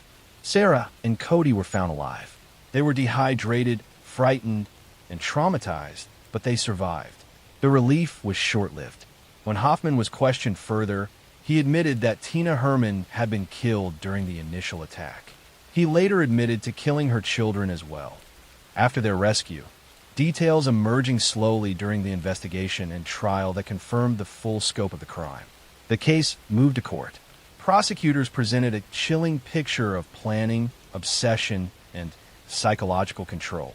Hoffman was not acting impulsively. He had studied concealment. He had practiced isolation. He believed he could remove people from the world without consequence. Mental health evaluations showed severe disorders, but not enough to remove responsibility. He understood his actions. He understood consequences. He simply believed his worldview justified them. Matthew Hoffman was convicted of aggravated murder and kidnapping. He was sentenced to life in prison without the possibility of parole. The town of Mount Vernon was left with a lasting wound. A family erased not by chaos or rage, but by someone who believed invisibility meant immunity. Someone who operated quietly, deliberately, and without hesitation. What makes this case especially disturbing is not how loud it was, but how silent. A man who lived unseen learned how to take others with him into that silence. A house entered without notice. A forest hiding something terrible beneath its surface. Nothing about that night looked dramatic from the outside, and that is what makes it linger. This is a true story about a marriage that looked peaceful from the outside, about a man who was patient, soft-spoken, and dependable, and about how control does not always arrive loudly. Sometimes it settles in quietly over years until violence feels almost invisible. This is the solved case of Laci Peterson. Laci Peterson was 27 years old. She lived in Modesto, California, in a modest home she shared with her husband, Scott Peterson. She was 8 months pregnant with her first child, a son they planned to name Connor. Laci was known as kind and organized, someone who remembered birthdays, kept in touch with friends, and cared deeply about family. She was excited to become a mother, already imagining routines and future holidays. Scott Peterson appeared devoted. He was polite, articulate, and calm in public. He spoke easily with neighbors and friends. He presented himself as a loving husband preparing for fatherhood. There was nothing outwardly alarming about him. No history of violence. No visible instability. To many people, he seemed dependable. But beneath that calm surface, Scott was living a separate life. Months before Laci disappeared, Scott had begun an affair. He told the woman he was seeing that he had lost his wife. He spoke about grief and loneliness. He described holidays spent alone. He carefully erased Laci from his future, word by word, while she was still alive and preparing for childbirth. On the morning of December 24th, 2002, Laci vanished. Scott told police that he had gone fishing at the Berkeley Marina while Laci stayed home to walk the dog. When he returned, she was gone. The dog was found wandering the neighborhood with its leash still attached. Laci's purse, phone, and keys were inside the house. There were no signs of a struggle, no forced entry, no chaos. The disappearance immediately drew attention. A pregnant woman does not simply walk away from her life. Volunteers flooded the area. Friends and family organized searches. Posters appeared across town. Media coverage intensified as days passed without answers. Scott became the public face of the search. At first, he spoke calmly to reporters. He asked for Laci's return. He described her lovingly. But people began noticing inconsistencies. His tone rarely shifted. His expressions remained controlled, even during emotional moments. He made phone calls to his mistress while standing at vigils held for his missing wife. Investigators began quietly examining Scott's story. They discovered he had purchased a fishing license just days before Lacey disappeared. They found evidence he had researched tides and currents in the San Francisco Bay. He had told no one about his fishing trip until after Lacey vanished. The boat he claimed to have used had not been previously mentioned to friends or family. As the investigation deepened, Scott's affair came to light. The woman he had been seeing provided phone records and messages. Scott had told her that this would be his first Christmas without his wife. He said this before Lacey disappeared. Suspicion intensified. In April 2003, months after Lacey vanished, remains began washing ashore along the San Francisco Bay. They were identified as Lacey Peterson and her unborn son, Connor. The location aligned with where Scott claimed to have gone fishing. The timing aligned with tidal patterns experts had warned about. Scott was arrested days later. At trial, prosecutors laid out a methodical case. They presented evidence of Scott's affair, his financial pressures, his desire for a life without responsibility. They showed how he had prepared in advance, purchasing materials, studying locations, and creating a story that appeared ordinary on the surface. The defense argued there was no direct evidence of murder, no eyewitness, no confession. They claimed Scott was a victim of circumstance and public opinion. But the jury saw the pattern. They saw a man who had emotionally erased his wife before physically removing her. A man who wanted freedom without consequences. A man who believed calmness could substitute for innocence. In 2004, Scott Peterson was found guilty of first-degree murder for the death of Lacey and second-degree murder for the death of Connor. He was sentenced to death, later commuted to life without parole. Lacey Peterson became a symbol not because of spectacle, but because of familiarity. Her life was ordinary. Her routines were normal. Her trust was reasonable. Nothing about her story suggested danger until it was already too late. This case remains unsettling because it shows how violence does not always announce itself.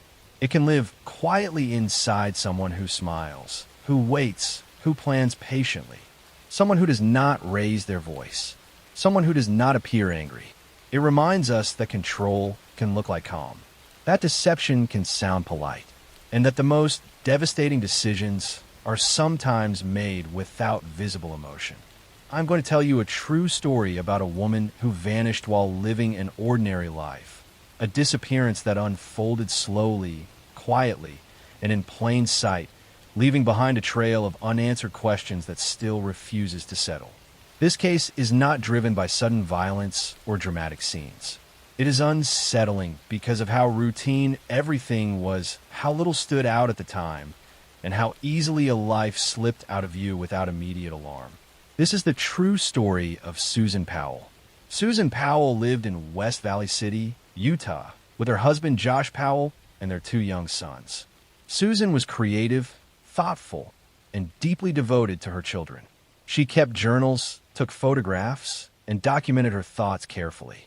She worked hard to maintain stability in a marriage that had become increasingly tense and emotionally draining. Friends noticed she seemed anxious and isolated, but Susan rarely spoke openly about her fears. Josh Powell was quiet, distant, and often emotionally withdrawn. He struggled with employment, finances, and maintaining relationships. Their marriage was strained by money problems and Josh's controlling behavior. Susan had confided to friends and family that she feared Josh, though she never clearly stated why. She sensed something was wrong, but could not fully articulate it. On the night of December 6, 2009, Susan and Josh put their children to bed, as usual. Nothing appeared unusual to neighbors. No loud arguments were reported. No disturbances were noticed. Later that night, Josh claimed he took the boys on a late-night camping trip in the middle of winter. Temperatures were freezing. Snow covered the ground. The explanation immediately raised concerns. The next morning, Susan did not show up for work. She did not call. She did not answer her phone. Co-workers became worried and contacted police. When officers arrived at the Powell home, Susan was gone. Her purse, wallet, and personal belongings were left behind. There were no signs she had prepared to leave. The house felt abandoned rather than emptied. Josh returned later that day with the children. He appeared calm. He repeated the camping story, claiming Susan had stayed home, but the details were inconsistent. The children were exhausted, dirty, and confused. When questioned gently, they made statements that troubled investigators, referencing Mommy being in the trunk and Mommy being asleep. These statements were not treated as definitive evidence, but were deeply unsettling. Police searched the home and surrounding areas, but found no trace of Susan. Snowstorms complicated search efforts. Days passed, then weeks. Susan's family pushed for answers, believing strongly that she had not left voluntarily. Her journals, later reviewed, revealed fear, anxiety, and statements suggesting she believed Josh might harm her. Josh was never charged with Susan's murder due to lack of physical evidence. He became the primary suspect, but the case stalled in the absence of a body. Over time, custody of the children became a legal battle. Susan's parents fought to protect their grandchildren, believing they were in danger. In February 2012, tragedy escalated. During a supervised visitation at his home in Washington state, Josh Powell attacked his two sons with a hatchet and set the house on fire, killing them and himself. The act confirmed the worst fears many had held for years. It also extinguished any possibility of learning the full truth about what happened to Susan. Susan Powell's body has never been found.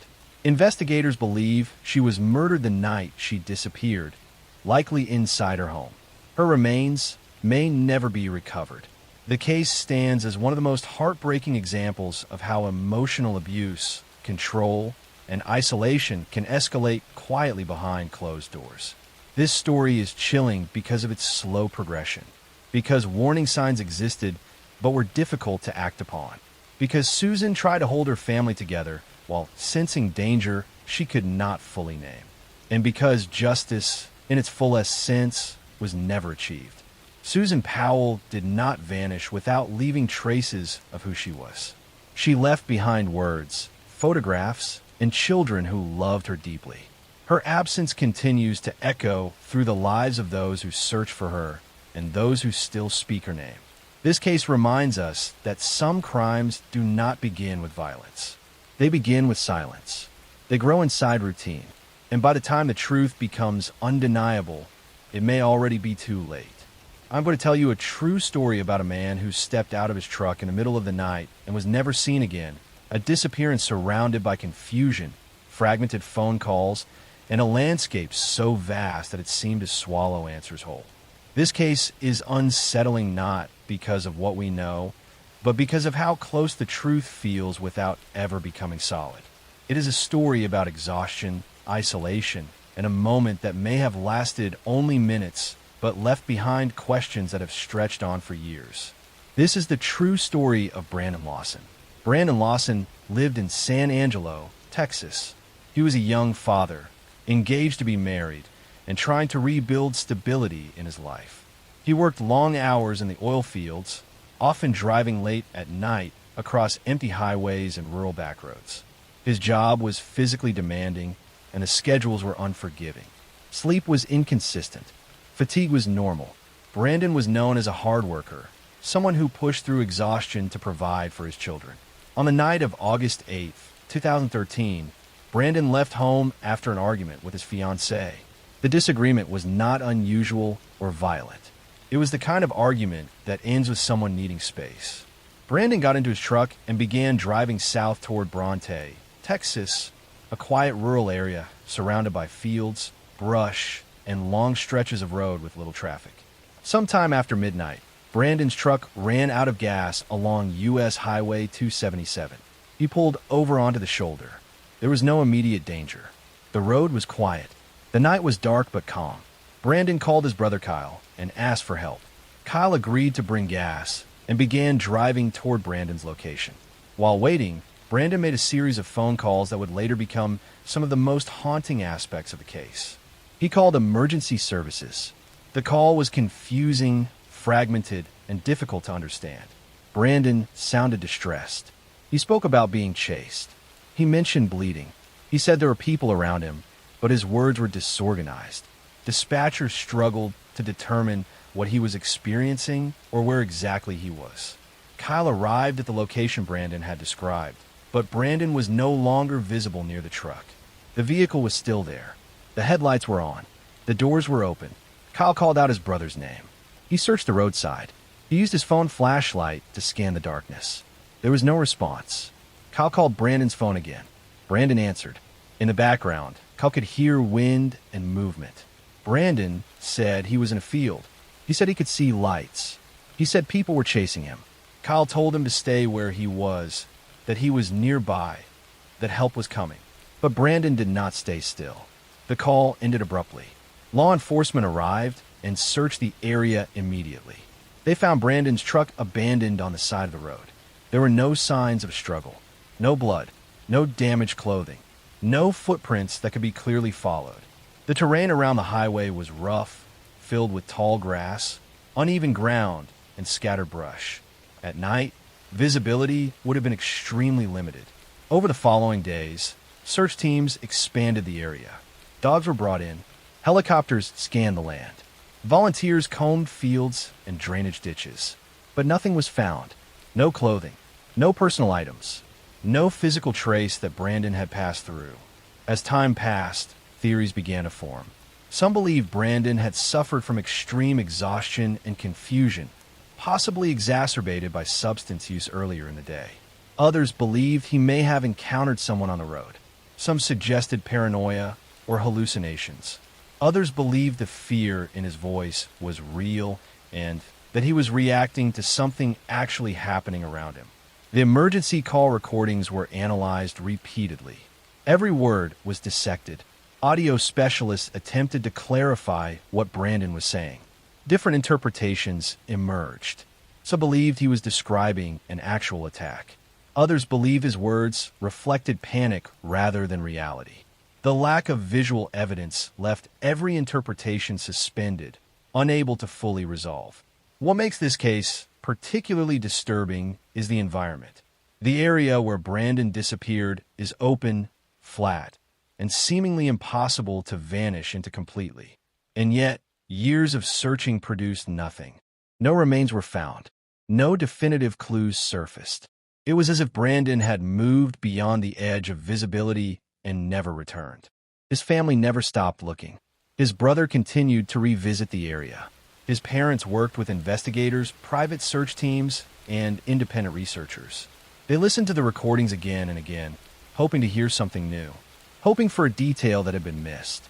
Brandon Lawson was declared legally dead years later, not because answers were found, but because time made hope harder to sustain.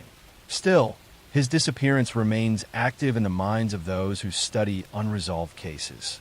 It stands as a reminder that not every mystery involves secrecy or concealment. Sometimes confusion itself becomes the barrier.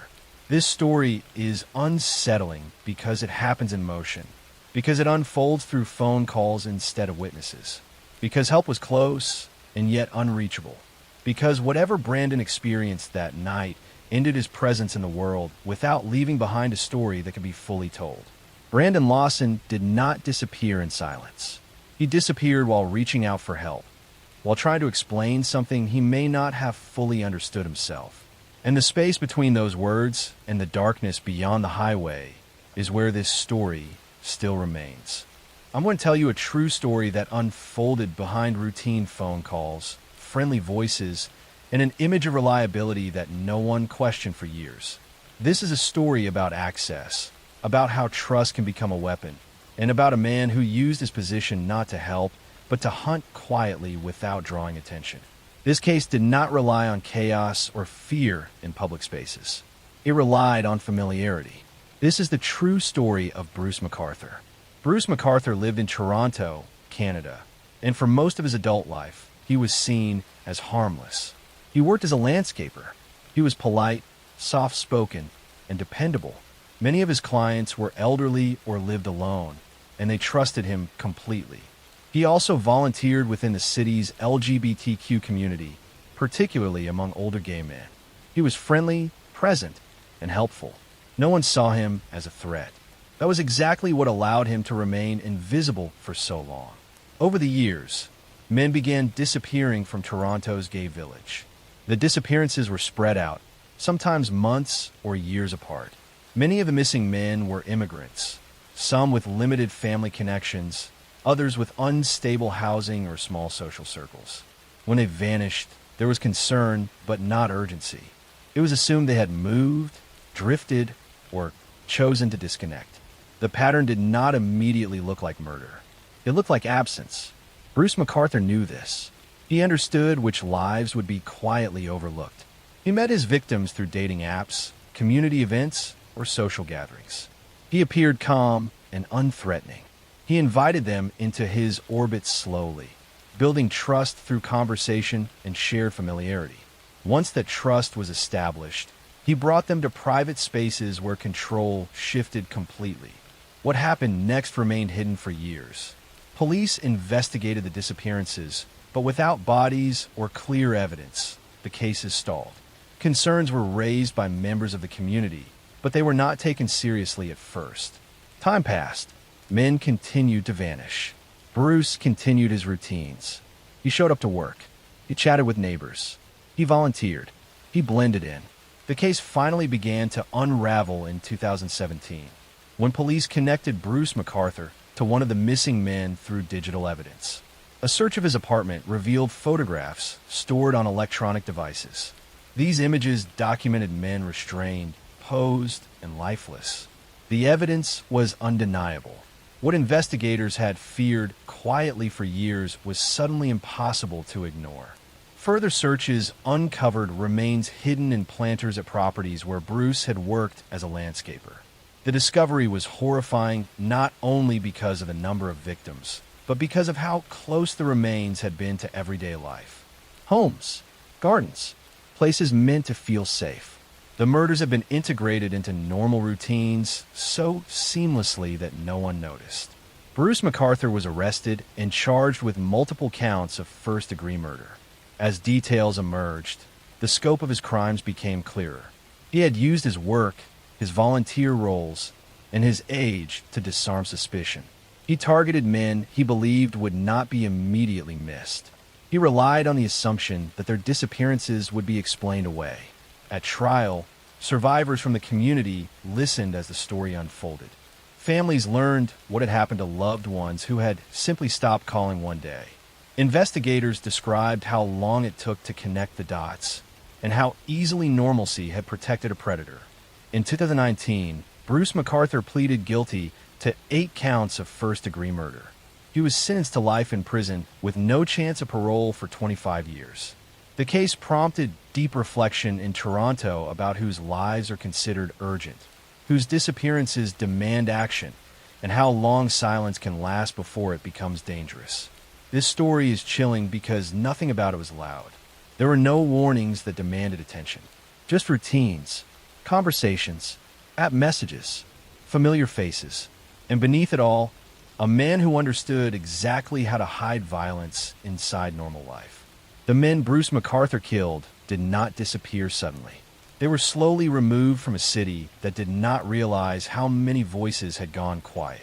Their absence was explained away until it could no longer be ignored. And by then, the silence had lasted far too long. I'm going to tell you another true story that unfolded quietly over many years. One where nothing appeared urgent, nothing looked violent, and no one believed a crime was happening at all. This is a story about control that hid behind devotion, about loyalty that slowly turned into confinement, and about a woman who disappeared while still living inside her own home. This case is unsettling not because of how it ended, but because of how long it was allowed to continue without interference. This is the true story of Theodore and Jacqueline Wilder. Jacqueline Wilder was intelligent, gentle, and deeply private. She married Theodore Wilder, believing she had found stability and companionship. Theodore presented himself as protective and attentive, someone who valued order and structure. Early in the marriage, he encouraged Jacqueline to rely on him for decisions, finances, and communication with others. It did not feel like control at first. It felt like care. Over time, however, her independence quietly eroded. Theodore discouraged Jacqueline from working outside the home. He insisted he could provide everything they needed. He gradually reduced her contact with friends and family, claiming outside influences caused her stress. If she resisted, he framed it as concern for her mental health. He told her she was fragile, that the world was overwhelming, that he alone understood how to keep her safe. Jacqueline began to doubt herself. As the years passed, Jacqueline's world became smaller. Theodore monitored phone calls. He read mail. He controlled transportation. He explained these actions as protection. If Jacqueline questioned him, he accused her of being ungrateful or unstable. Over time, she stopped questioning altogether. She trusted his version of reality because resisting it felt exhausting and dangerous. Neighbors rarely saw Jacqueline. When they did, she appeared quiet and subdued. Theodore often spoke on her behalf. He explained her absence by saying she was ill, anxious, or preferred privacy. No one pressed further. The explanations sounded reasonable. There were no bruises, no visible signs of abuse, just absence. Inside the home, Jacqueline lived under constant surveillance. Theodore controlled food, sleep schedules, and access to information. He convinced her she could not survive without him, that no one else would believe her, that leaving would destroy her life completely. Psychological confinement replaced physical locks. She was not chained. She was convinced. Years passed this way.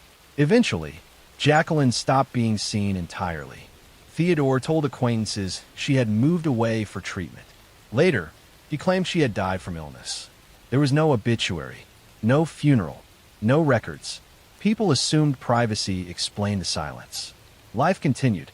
It was only when Theodore attempted to remarry years later that questions resurfaced. Officials asked for documentation regarding Jacqueline's status. Records did not exist. Stories conflicted.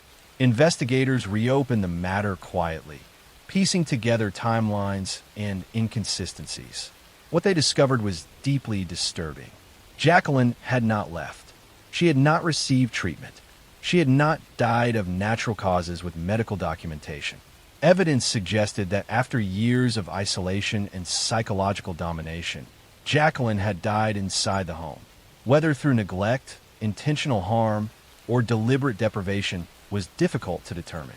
Theodore had ensured there were no witnesses, no paper trail, and no urgency. When authorities searched the property, they found traces that confirmed Jacqueline's presence long after Theodore claimed she was gone. Items hidden, rooms sealed, evidence of confinement rather than care. The home itself told a story of control that had been normalized over decades. Theodore Wilder was arrested and charged with murder and unlawful confinement. During questioning, he remained calm. He spoke as if he had done nothing wrong. He described his actions as necessary, protective, rational. Even then, he framed himself as the only person who had ever truly cared for Jacqueline. At trial, prosecutors focused not on sudden violence, but on slow destruction, on how a person can be erased without ever leaving a room, on how isolation can be used as a weapon, on how fear does not always scream. Sometimes it whispers for years until there is nothing left to hear it. Theodore was convicted and sentenced to life in prison. Jacqueline Wilder's story became a cautionary reminder of how abuse can exist without visible wounds, how disappearance does not always involve distance, and how silence, when accepted for too long, can become deadly.